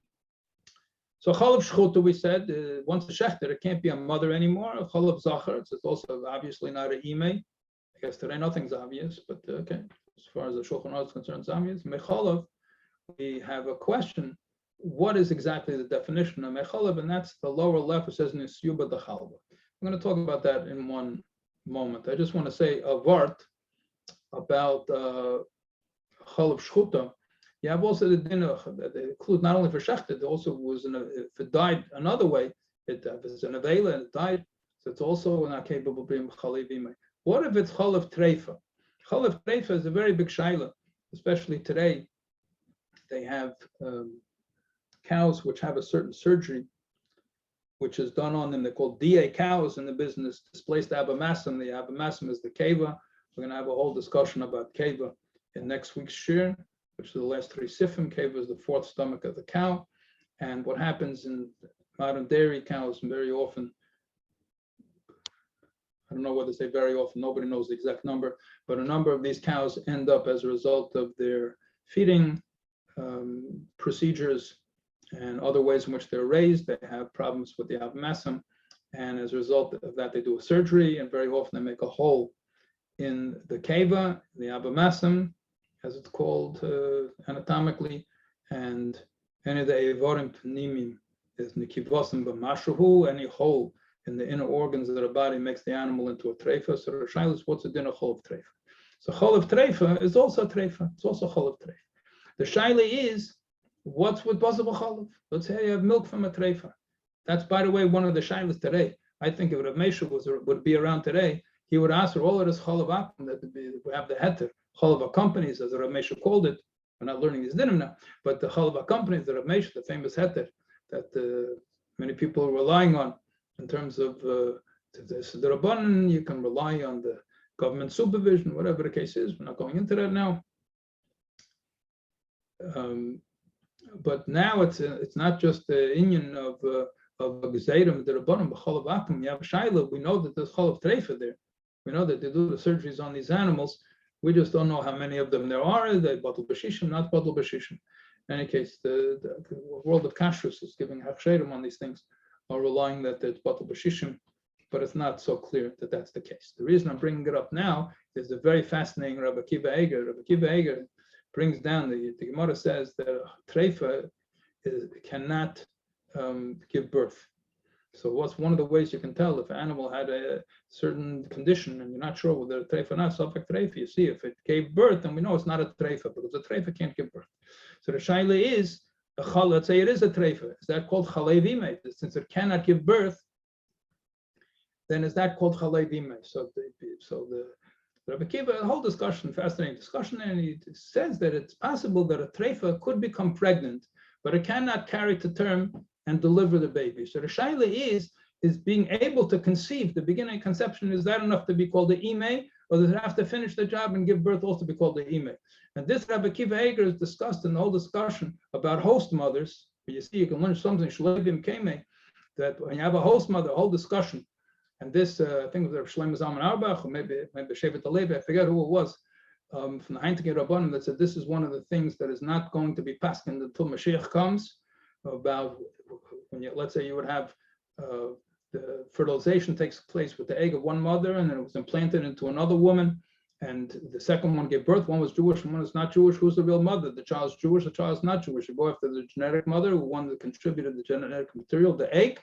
Is that called imei, or the one that gave birth called Ime. So one of the proofs that they try to bring is from this Rabbi Kiva Eger, but Chalev Ime is a call. So whether it's applicable, all the dinim that it says by behemoths to human beings, in any case, it ends up not being a good proof for many reasons. But you can look in the Svarim to speak about this. The modern day Chuvas, I thought you would enjoy seeing how things unexpectedly have contemporary application. Now, Mei Chalav and Nesyu B'Dachal. So actually, let's leave this for a bit. Let's go on the order of the Shulchan Aruch, and then we'll get to that issue of Nesyu B'Dachal ben Mei Chalav in a moment. So there's Machaber Sev Vav and Sev Zayin.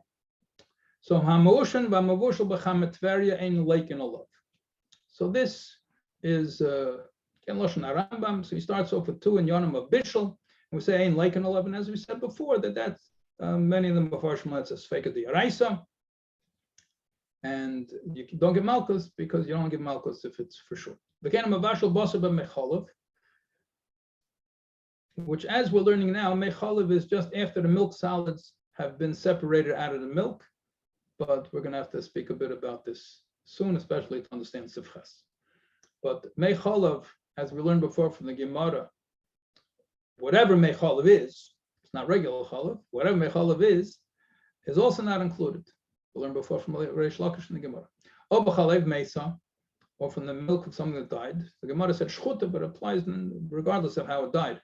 Or B'Chalev Zachar, or milk that came out of a male, or Shabishul Dam B'Cholav, Potter. Or you cooked blood with milk, potter. So that we all saw straight from the Gemara. So there's a very important phrase that we see added on over here from Machaber, it's Lashon Rambam. Vein leikin alachila say mishum basar b'chol. And you don't get malchus for eating it because of basar b'chol. Now, what is this adding? That's, up until now, we're talking about hamavashal. Okay, so if it's something which is only asur midrabanan, so if it's only awesome the Rabbanim Chalav Zachar, if you eat it, you should get Malkus. So obviously you're not going to get Malkus. Okay, you can make an argument about Chalav Mesa, maybe if it was an Avela, but it says even if it's Shchuta, so how can you say it seems Achilah say eating it? So the way it's clear from the wording of the Rambam, this is a little bit different than the Machaber. But the question is, if somebody cooked together blood with milk and ate it, do you get Malkus? So it's not basar b'cholav, so you don't get malchus for eating it mishum basar b'cholav. The question is, do you get malchus for eating it mishum dam? So if you read this, bishul dam b'cholav potter, if you cook blood together with milk potter, you don't get malchus for basar b'cholav. Do you get malchus for eating dam? It's mashma from this, and it's even clearer in the Rambam itself where it's coming from, that it looks like you do get malchus for eating dam. Dam is an issa d'oraisa. Dam is issa koris. Now the question is, once you cook the dam, does it still have that same status? Because as the Gemara discusses, dam is one of the matirin that you use for a korban. You sprinkle the dam of the behemoth, you sprinkle it on the mizbeach. Once you cook the dam, you cannot sprinkle on the mizbeach anymore. So does it still have the same chumrah? What's the din of dam shabishlu? So this is a very famous machlekes. And although it's discussed in Hilchas Dam also, and it's discussed in Hilchas Malicha, but you see clear over here, which strange it ends up being Sim Peizayin, but this you learn it where you get it. So over here, in Medayik over here, it looks over here that certainly the Rambam is passing the Dam Shabishlu is Midiaraisa. And it looks like the Machaber is passing like this Rambam too from his wording. The Shach points this out over here. And he says the mashmois of this lashon is the dam shabishlu is midiaraisa. However, says the Shach, we don't paskin like this. The Rebbe Rishonim paskin dam shabishlu midirabon. And those of you that learn Hilchos Melicha, that it's quoted many places throughout Hilchos Melicha. What happens if the blood was salted already, was cooked already? Does it still have the isser of dam diaraisa or not? And many places it brought lepsak halacha the dam shabishlu midirabon. Where we see the Rambam, and according to some state of Machaber, to change Lashon Rambam, whatever the case is, doesn't really pass like the Rambam, but others learn that the Chaber is quoting the Rambam because he passes like the Rambam, the Dam Shabishlu Midiraisa. This is one of the places you have to learn the Psak and Rabbi Sein and Nisiyeno. So Tzemach Tzedek and Piskei Dinim paskins like the Rambam, Dam Shabishlu Midiraisa. So if you ever learned Hilchos Malicha before, any case where this comes to be relevant lahalacha, in many cases it is. So we have to rewrite all these dinim, quote unquote, so to speak, to how the Tzemach Tzedek paskin if we don't have the heter of dam shabishlu, because the Tzemach Tzedek paskin like the Rambam, b'machma like the Rambam dam shabishlu midiraisa. It changes the psak. So you have the shach and many of the nice kelim on this piece of Shulchan Aruch. If you want to look into more length and you want to see all the rayas, lakan, you'll look at Piskei and Tzemach Tzedek, and it brings it down. Now the Ramah, v'cholav zachar lemikra cholav klal. Comes the Ramah and he says cholav zachar is b'chalnar called cholav. What do you mean b'chalnar called cholav? So the other one say it ain't like an alachilosai. So it looks like midirabanim we're calling mechalav, cholav mesa, cholav zachar. All of these things it looks ain't like him, but it looks like we're worried about the midirabanim. So there's no iser bishul. It looks like, but one comes to Ramah and he says cholav zachar is different. B'chalnar not called cholav. And if it fell into a pot of meat, it's not going to aspirate at all. We don't need bittul. It's not even milk midiraban. So it looks over here that the Ramah is disagreeing with the Mechaber.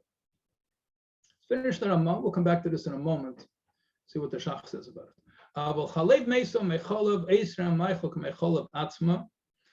However, the other one's attack also midirabanim. So if chalav mesa falls into the meat, or mei chalav falls into the meat, so it's taka only midirabanim, but midirabanim it's going to aser it unless you have bittul b'shishim. So it's going to prohibit it as if it was regular milk. Regular milk would aser it midiraisa, and this will aser it midirabanim. Then the Ramah throws in a line over here. Feel the bishul yesh lesser al chatchil. Not only it's awesome in a chila midrabanan, you're not even allowed lechatchila to cook it midrabanan. So this is a pella atzum bashkafa rishain. So two surprising things here in the Ramah. So let's take them one at a time. First, it's a befeinishe gemara that cholav zachar we learned is potter. So how is it that the Ramah is coming up cholav zachar and mikra cholav klal? We have many cases in the Ramah disagrees with the Mechaber. The Ramah cannot disagree with the Gemara, and it's mashma from the Gemara. And not only mashma, the Gemara says potter. Potter is not the same thing as mutter. And since they're all learned from the same pasuk, it says chalivei me v'leiv chalav shchuta v'meisa v'leiv chalav zachar. So if it's all learned from the same pasuk, it's being darshan from the words chalev me. So what's going on? How the Ramah is learning, the Gemara says potter, so the Gemara says chalav meisa taka potter, but chalav zachar it's not chalav at all, and if it falls in, you don't even need bittul. Where did the Ramah get such a thing from? That's what the Shach asks, and the Shach answers. It brings down from the Sforim that discussed it, who's being quoted, that they're talking about two different types of chalav zachar. That the Mechaber, the Gemara is talking about chalav zachar of a behema, and the Ramah is talking about chalav zachar of a human being. And such a thing, also, this is davar, it's not nimsa, even by a behemoth, by a zachar, it's not nimsa, especially by a human being, it's not nimsa. But such a thing can happen, unusual, but can happen. So by a behemoth, that's what the Gemara says. Now it's in the Mechaber Paskins that midrabanan is considered, chalav zachar is considered to be chalav midrabanan. But chalav zachar from a human being is ain't a nikra mikra chalav klal, it's not considered to be chalav, and therefore doesn't aser at all. That's the way the Shach solves this issue number one in this Ramah. What about issue two with Ramah? What is the issues? If you remember back in Sif Aleph, that the Ramah said, the very first Sif, Sim Pei Zayin, you can look back in your countries if you want, if you have it in front of you, your Shulchan Aruch, then in Sif Aleph, the Ramah said, Kol Boser b'cholav sheina asr min ha'teira muter ba'no. It's muter ba'no. And then it came later on, when it came that we were speaking about Boser Eif in Siv Gimel. So we're not worried about cooking the chicken with milk either. When it comes to Isser Bishul, so we discussed briefly over there. Now, why is it that the Ramah speaks over here only about Isser Anos? Rabbi Kiva Eger says over there that he can't say that it's Mutter B'Bishul, because if you soak together, let's say you did kavush of milk and meat together, you have beef and milk, you did pickled together, so we're sitting together for 24 hours. So although when it comes to other isurim, we say that kavush kemavushal is midiaraisa, but since derech bishul asra teira, so the kavush is not midiaraisa it's not possible chalav. But along with Rabbi Akiva says, you can't say you're allowed to cook it, because if you cook it, then it's going to be bishul d'oraisa, because you're cooking the milk and meat together. So you can't say bishul. But if the etzem iser is itself only midrabanan, like you see in Siv Gimel, when it comes to cooking chicken and milk together, we have no problem. If it's only iser d'rabanan, that there's no iser bishul. So it comes over here in Siv Vav. Along comes the Ramah, and we have a list of things that with the Mechaber Paskin, based on the Gemara, that they're only Yisurim d'Rabbanan, B'cholav Meisa, Cholav Zachar, and so on, Mecholav, and all of these things. He says you're not allowed to cook. Why not? The Ramah said before it's Nisa d'Rabbanan that you're allowed to cook it if there's only Nisa d'Rabbanan. And over here he says Avol Cholav Meisa. So you read again the last two lines of Ramah. Cholav Meisa Mecholav Eisra Meichel Mecholav Atzma. It's a Nisa d'Rabbanan. But Filu Bebishol Yesh Lasa Lachatchil.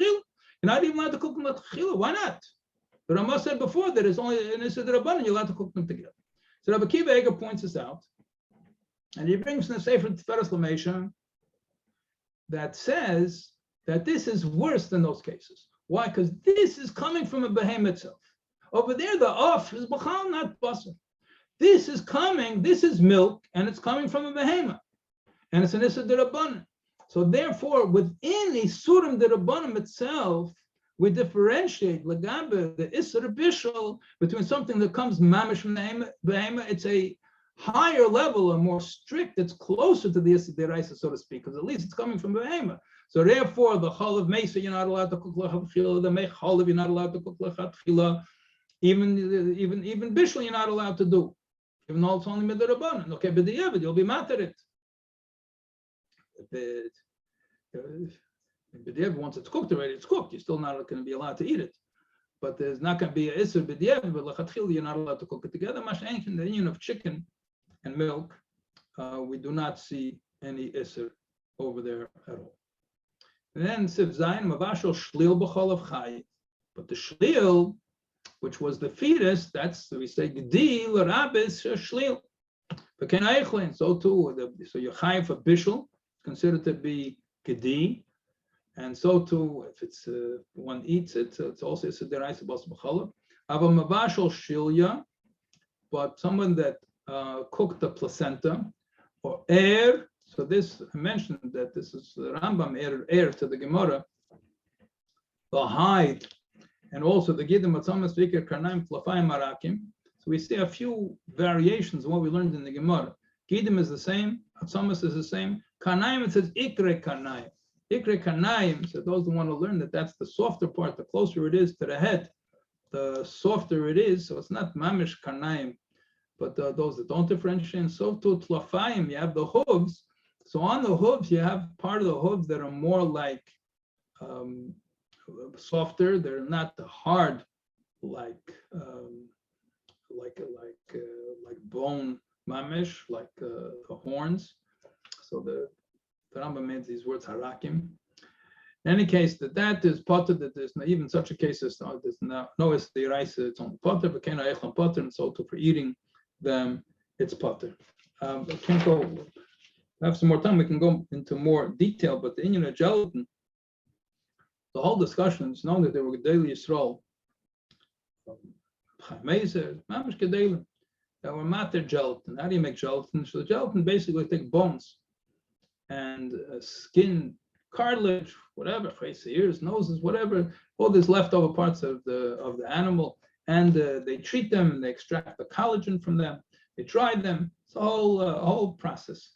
And he writes over there with Boser and others that they mamish dry it so there's nothing left of the Boser whatsoever, and everything over here. You're starting with the Nisa d'Rabbanan, and then it totally loses its status of eichel and becomes dry like a eitz, and then you make it into powder. So there's no Isser b'chal. You don't need to make gelatin out of kishacht and abemis that you can use from the velas, the treifas, and so on.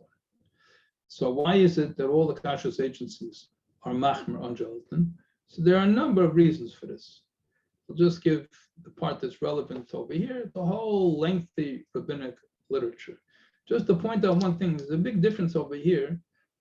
And Taki, you see it in Hilchos Tumah V'Tada. You learn the Rambam, you get many of these things that you don't get from other places. You have it in the Shulchan Aruch too. But when you have the hide of an animal, it's different to hide from a chazer, for example, and a hide of a cow.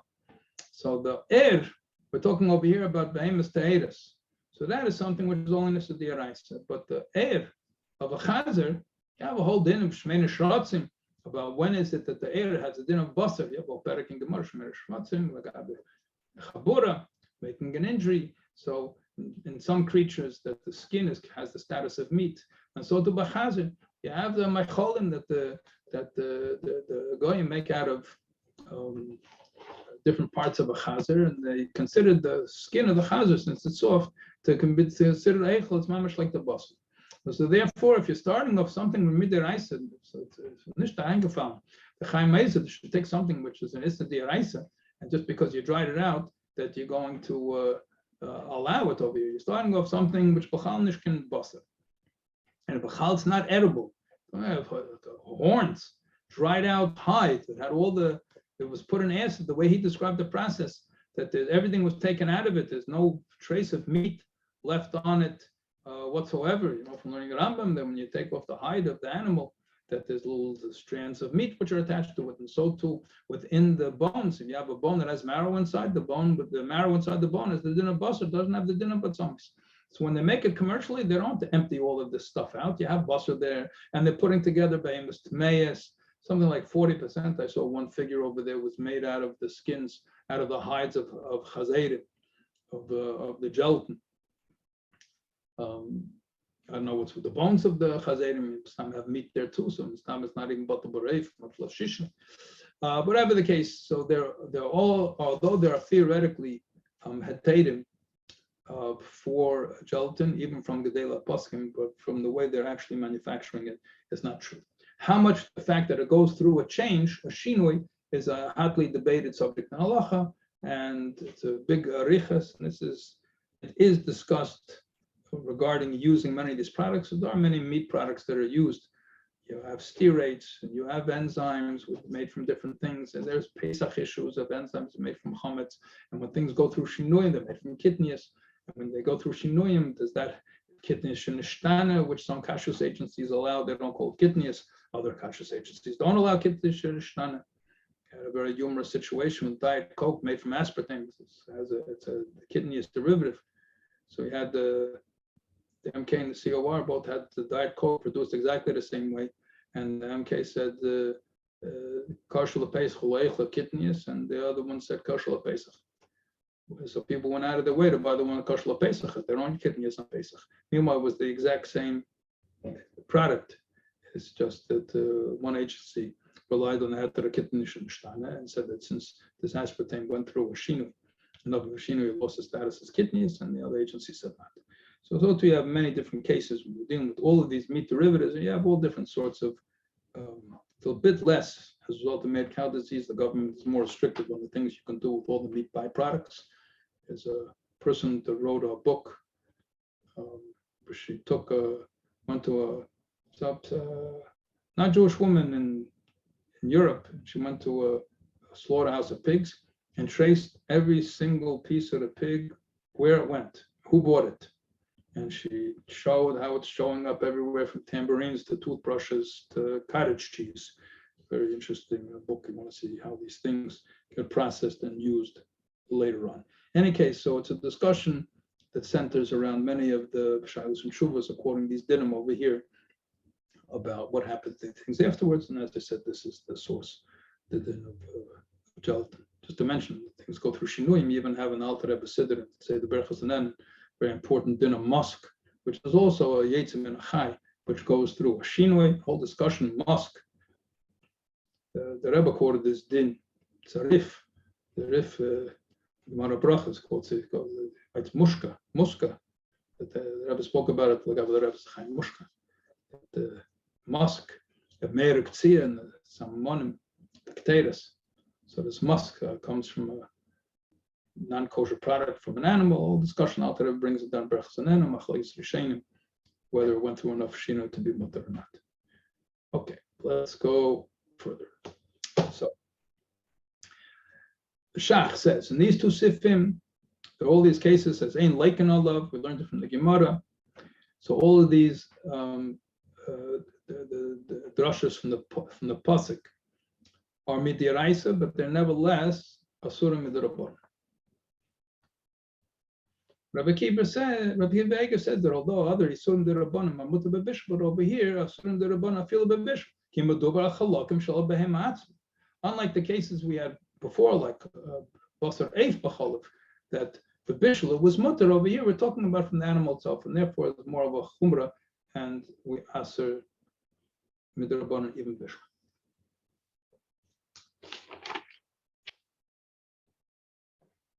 Any questions before we proverbially jump into the mecholov? The Rabbi Kiva Eger, I don't understand the lashons medubra chalakim shel behem atzma. Why not just say, like we said before, that since it appears to be that he would be doing an iser d'oraisa of eating chalav with basar, that's enough of reason why it should be asur midrabanan. Well, appearance is more of an Indian amount science, but we're worried. We should be worried in that case with Boser eif too, and we see Basar if it doesn't look like an Issa Deraisa. Here he has that itself is debatable. That we had the discussion back over there in Sif Gimel, where some wanted to say yeah, and then we had the Shach that said, I don't know if we discussed it in the Shiur, that he writes that there certainly be certain forms that you won't be able to tell the difference. I mean, Bachal, the whole Gezein of Boser eif, people today, who in the world will get mixed up between, a hamburger and a piece of chicken.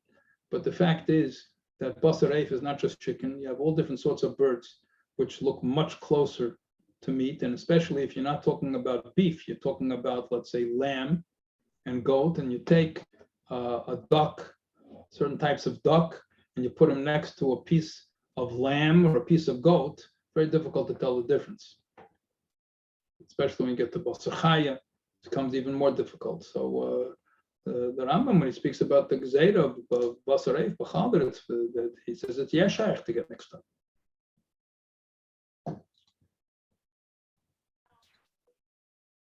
To evolve. Let me just to finish this slide over here. So here's the Shach I mentioned over here.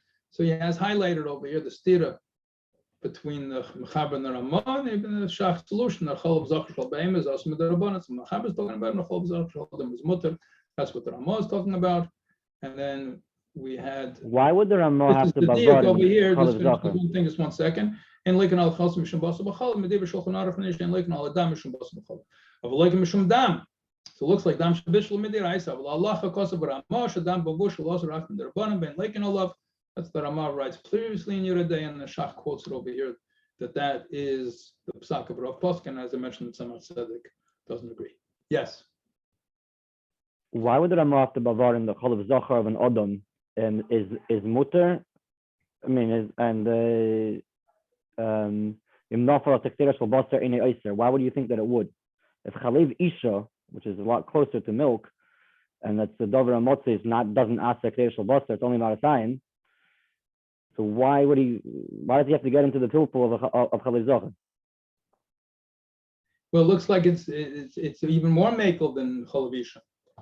Chalav Isha, if it was nicker, it would ask the kedera. This is Bachal not going to ask the kedera. It's not even a Samarasayan. I've never seen Chalav Zachar. Not even got him out of sign. I can't tell the difference. The women express milk. I've fed it to babies before Chalav Isha. You can, it looks like milk, but Chalav Zachar, I have no idea.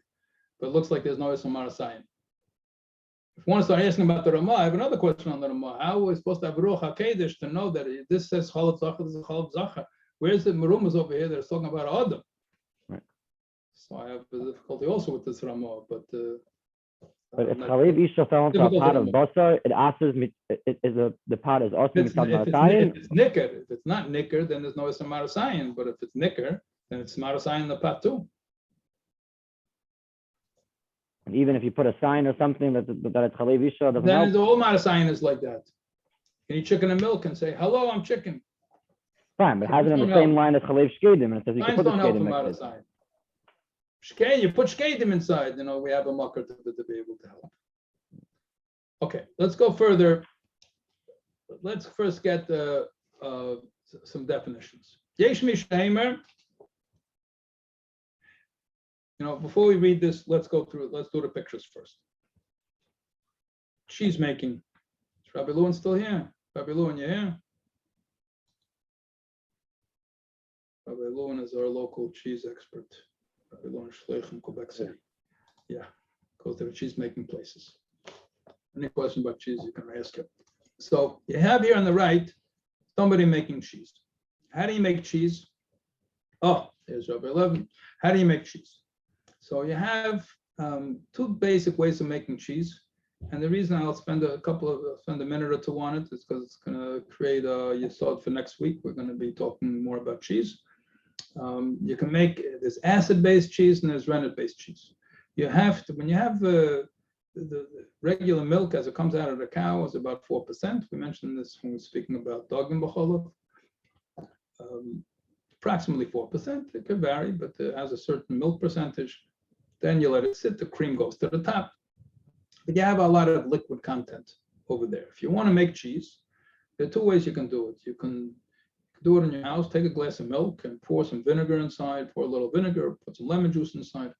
And what will happen is the pH drops, and when it reaches a certain point of acidity, then the curds start separating out of the liquid, and you're left with this yellowish, greenish looking liquid, which is on the upper part of that vat, and then you get the curds which separate out. That's one way of making cheese. That makes generally a softer cheese. You make cottage cheese like that, farmer cheese, things like this. Or you could put in rennet, which the classic rennet is from the inside stomach of the behemoth, the keva, as we mentioned briefly, the condition that the cows have, the fourth stomach of the cow. You take some of the milk that the calf, a nursing calf, took from its mother and has certain enzymes in it. You throw it inside, and a small amount of that will cause this separation to take effect.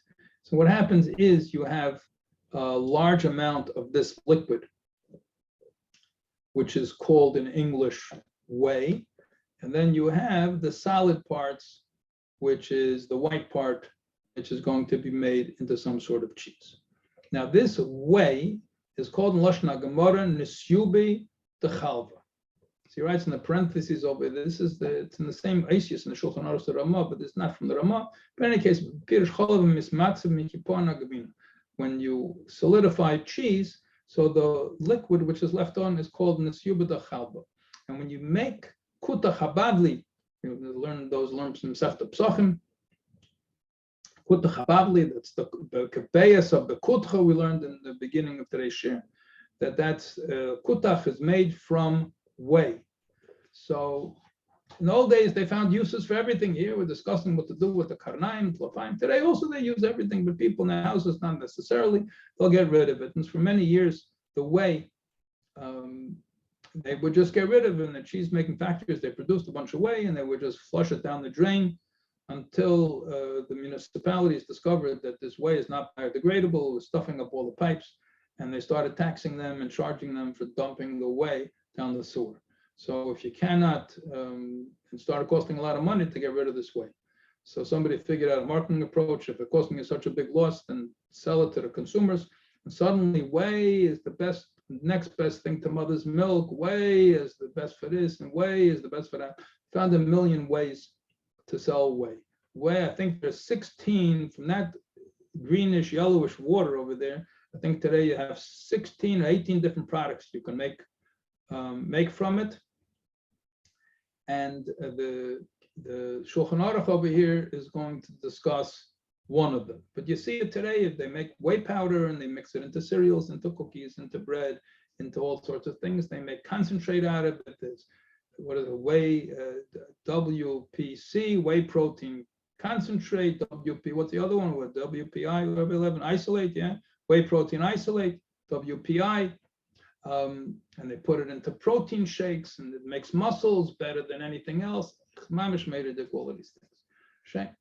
So in its original form, this first liquid over here is called Nisyuba Dachal. And basically, it has some nutritional value. So if you look closely, there's a little pintalach of white in it, which contains different nutrients, part of the milk. And but all of that liquid, you could take it. So Some of you might have heard of little Miss Muffet who sat on her tuffet, whatever that is, eating her curds and whey. So she ate the whey nebuch. Normally people eat the curds. She ate the whey also. She was eating her curds and whey. Now, you can put in kuta chabavli also. So they took the whey, they put it in there also. So that, the shaila, is that mechalav? Is this whey mechalav? Because there was something else they used to do with this whey. This whey was too watery. So what they used to do is they would boil up this whey, the liquid part. They would boil it up, and then the solid part would float to the top. Today they go even further and they put it in a machine that makes it into powder, and you have whey powder. But here they would just heat it up to the extent that the solids would float to the top. So then this is watery, but after you boil this and you take most of the solids out of that, then that's really watery. So that's called mei cholov. Mei cholov. Now, you can call the first one, the one you're looking at in the vat on the right, mei cholov. Then when you boil that up, let's for argument's sake, that's the picture on the left. It's not really what it's a picture of, but let's say they boiled up whey and you had a bunch of solids that floated to the top. So then the liquid that's left after that would be the second water, the mei cholov. That's even more remotely related to the original milk. So nesyuba the chalva, it's clear that that's the first one, the one on the right. The shaila is, when it says in the Gemara that mei cholov, your potter, is that talking about nesyuba the chalva, the one on the right, or is it talking about mei cholov, the second one on the left? So the Rosh holds that it's the second one. The Rosh holds that that liquid on the right-hand side is still milk d'oraisa. It says in the Gemara, and we just passed in Shulchan Aruch, that mei cholov, your potter, that really means mei cholov. It's talking about the second one, because the first one is an issa d'oraisa. Azay paskin the Rosh. So the Mechaber quotes the Rosh. The Mechaber sifches yesh mi she'emer, and this yesh mi she'emer is the Rosh.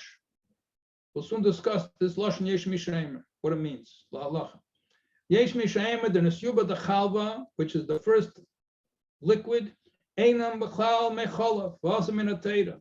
That's not. That's still considered to be milk d'oraisa. Aval mecholav, when it says in the Gemara that, and we said before in the Mechaber that mecholav is only the Rabbanan, that's achar she'esim agvinis. If you already made the cheese, which is on the right, mabashli man nesyuve, the liquid with the nesyuva the chalva you boil up, va'echol tzaf milamayla, and then the solid part floats to the top. V'lo nishar elamayim ba'alma, nishar ba'almayim ba'alma. You're left with mamish one. V'zeo hanikra mecholav. That's what the mecholav it's talking about in Shulchan Aruch. Then the Gemara said that your potter is talking about the second. Azay paskin terosh. Now, what does it mean yesh mishaim? So we have klali aposkim. We discussed in the very first year. It's important to learn klali aposkim, but especially you have to get down to the particular case which is being spoken about. So the Pri Megadim discusses over here, and he says that the way the Mechaber quotes this is the halacha even b'diavad. Why? It's only yesh mishaim. So Bachal, many of those that discuss klali aposkim, that if the Mechaber only found something in the name of one mei cholov, it says it's a clear din, but it doesn't say who is the one that says what mei cholov is. It's very easy to assume that mei cholov is the first one. So he found one place that says befeirish that the first one is midiyaisa. So since he only found it from one, he writes yesh mishaim. But since he brought down, if he brought stam mei cholov is the first one, that mei cholov hainu nesyuba the chalva. And this is the second one, which is called mei cholov. So then we wouldn't pass, and it's only yesh mishreva, but over here he doesn't say that the mei cholov is the first one. His whole discussion in Sif Ches only brings the yesh mishreva. So if that's the way he passes, why doesn't he say it? Because he only found it in the name of the Rosh. That's what the Pri Megadim says over here. The Pri Megadim on the Shach, I guess the Shach Chaf, not mistaken. And he writes over there that he passes like that, a feel a bit and he goes so far to say the Pri Megadim that sometimes you have when you in dinim sfek sveika, you learn the end of tarubas, the dinim is sfek sveika. So when you have sometimes a machlekes a paskim, it's a suffix. Who you paskin like? So then you can make it a suffix. So is this called a suffix? So the Prima Gadim says whether you can even use this as a suffix, I'm not sure. In other words, if somebody made something that was a suffix, and then it was made, let's say, suffix shishimanat, a suffix with a shishimanat, and then the milk was nesuba the chalva. So maybe we could say it's a suffix because only the Rosh says a midiraisa, a suffix halachic la Rosh not. Can you use this as a svek? Prima Gadim says, I'm not sure. I have to be ma'ayin whether you can even use it as a suffix. Ad kedei kach that the Rambam quoting this din that this is the way to do baskets. Okay, so this is the din of meichol of sefches. So here we have the process. The make vina, he's calling it, comes off. Then if you cook that up over here, so this is one of the recipes for ricotta cheese. Sometimes today they don't always do it like that, but you can make ricotta cheese straight from the whey. And today they can make ricotta cheese from the milk also. Sometimes it's from the whey, sometimes it's from the milk. The original, it seems, ricotta was made from whey, but this is Nesubi Chalva is the first one. Okay, and according to the Rosh, this quoted over here, when it says Mechal of your potter, it's talking about the second one. So this, it says the Rosh, and the Machara Pasanda is also Midaraisa, and this is also Midaraisa. Okay, Rabbi, so we're going to run out of time, unfortunately. Now, we're going to go back. We got a long Ramah and Siv, which really, I think, needs to properly cover a whole 2-hour shir by itself. But we're going to do it in 10 minutes. There's 4 dinim in this long Ramah and Siv. And Emes, it doesn't have all that much to do with Siv. And in fact, in Darkei Moshe brings to the beginning of the Simon from the Torah, but there are 4 dinim which are brought from the Gedela, Rishenim, the later generations that we discussed before. You have the Maril, the Marivail.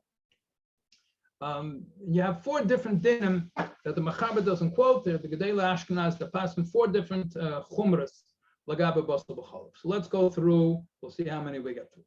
Chumra number 1. People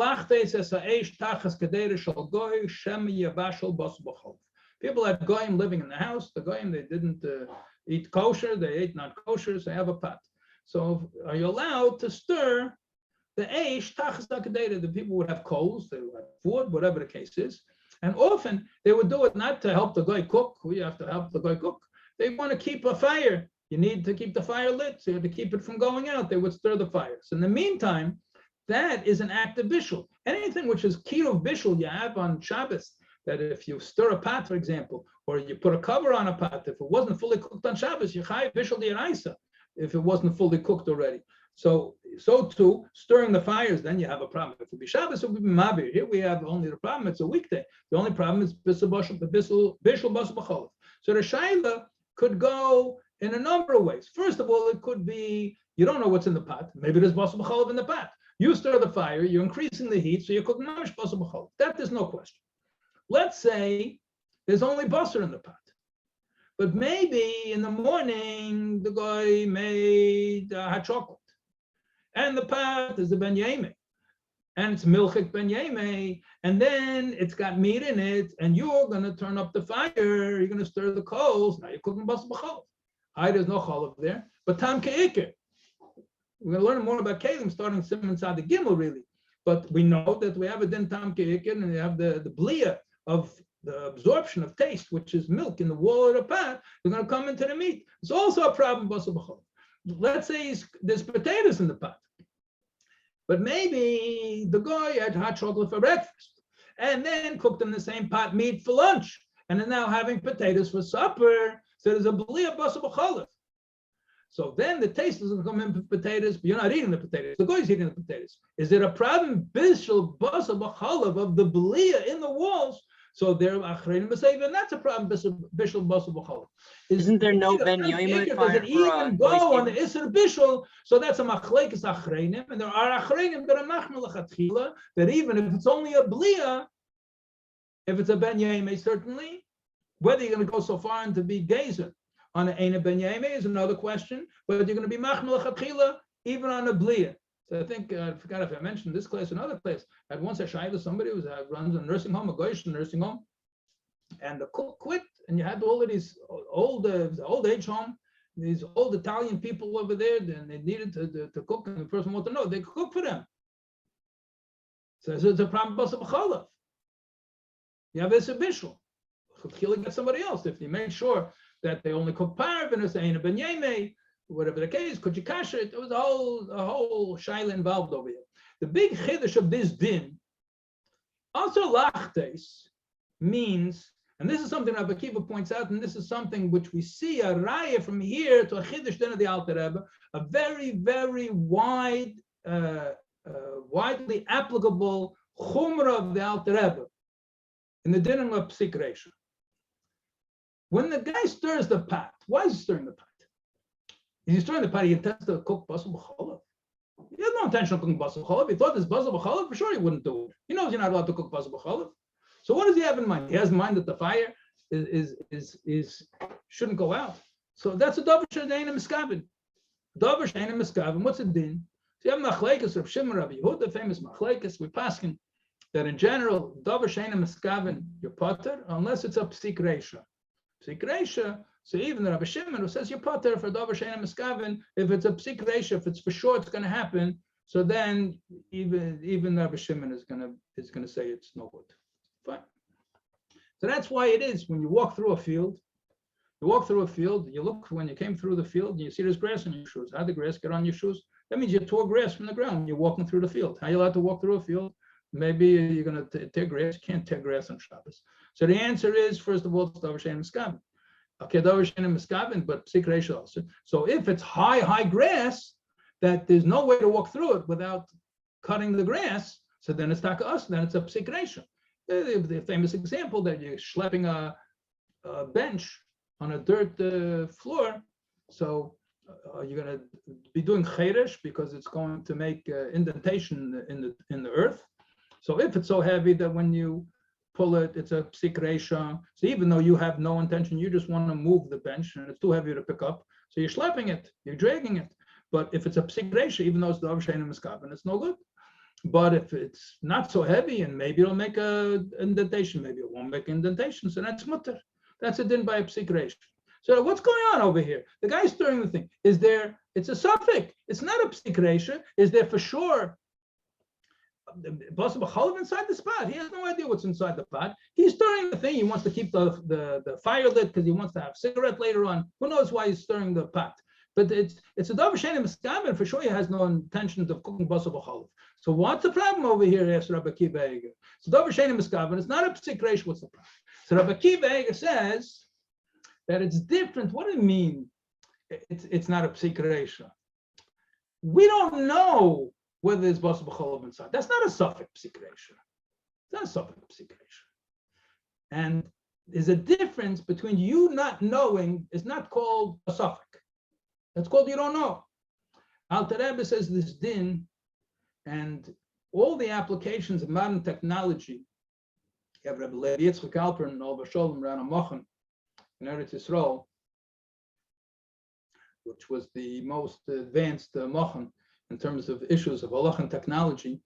And this issue he used as a yesod, a psak from the Alter Rebbe, Kunshasach Nilchos Shabbos, for yesod for many of his hamtsois about things that he said. That's why when things come today with a hechsher, you have to know which machan gave the hechsher on this particular machsher and what they're basing their psak on, because the Alter Rebbe geferlich machmer when it comes to psik reisha. And this issue, Rabbi Kiva Eger, is this din is a raya for the chum of the Alter Rebbe.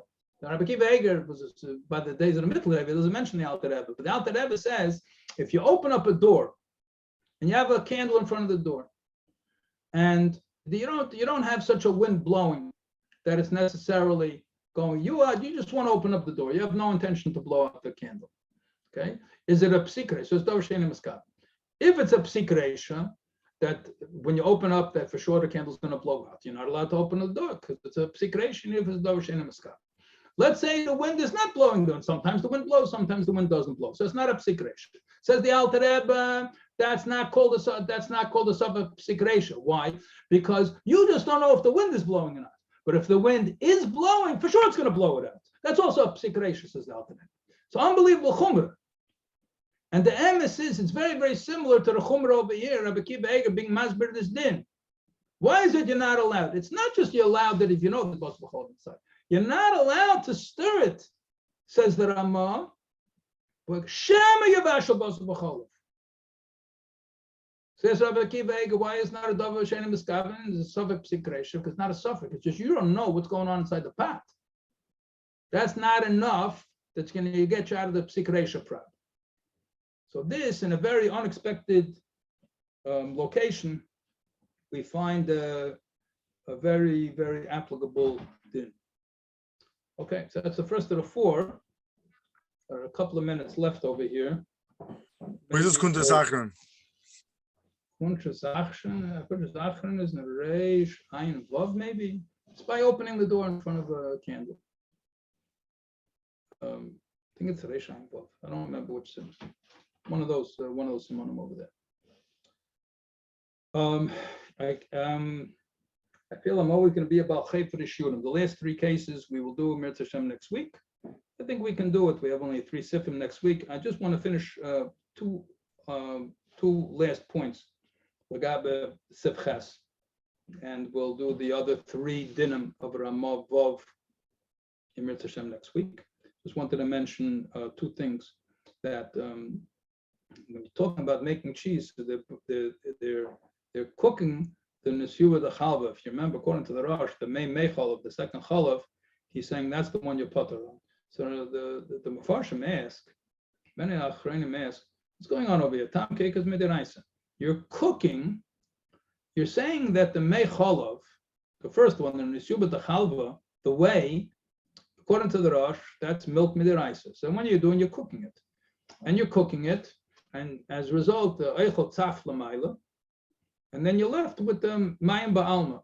Yeah, but you cooked it together. If you cooked it, so why do we not have a problem with Tam Keker? Why are we saying, and Tam Keker, we have all machlekes, but La Halacha, we pass in the Tam Keker's Midiraisa.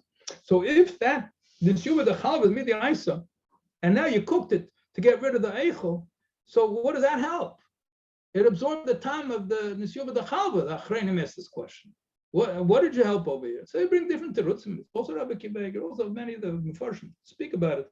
The 2 terutzim they give, one, that they consider to be min b'mina, that you'll learn the Hilchos Taruvos, min she'eina mina is bittul b'shishim d'iraisa, tam keka d'iraisa. But if 2 things have the same taste, and one is also, one is mutter. So then you have bittul b'reiv. And since there's more of the liquid in the salad, so they want to say that therefore that's not really a problem. It's min b'mina is both b'reiv. And others say that since the mechalav, the Chalei Vime, excludes the Indian from Mechalav, so therefore, once it's a pasuk, so then you have a miyut. Once you have a miyut over there, we're not concerned about the tam, just like we're not concerned about the thing itself, we're not concerned about the tam. One last point I'd like to say, just to close off, another practical case. One of the things they do with this leftovers, the leftovers, is they feed it sometimes to animals. In fact, that's where mad cow disease came from originally. It destroyed the meat industry, came out in England and France, and even today, you can't sell from Canada to the United States meat that's over a certain age is still afraid of mad cow disease. How did mad cow disease come around? Because they were taking the extras of the meat, they were grinding it up, they were feeding it to the sheep, and it ended up carrying certain diseases there, whatever the case is. But there's another issue. When they use the whey and other things, they use it as feed for calves. So there is an issue which is discussed widely in the Poskim of Boser b'chalav to feed kelber, to feed calves. Calves are baby cows. So they feed them, they call them milk-fed cows, but whether it's milk or what, sometimes they use whey. So the shaila is that feed, is it aser ba'anah? So if it's a Jewish farmer, he has a question whether it's a iser anah, whether B'chai is allowed to use it. Part of it is based on, is this thing really Boser b'chalav d'iraisa? So if it's not Boser b'chalav mid'iraisa, we have no iser anah. We learned at the beginning of the siman. But many cases they are cooking it together. Then some of the cases they're not using milk, but they're using whey.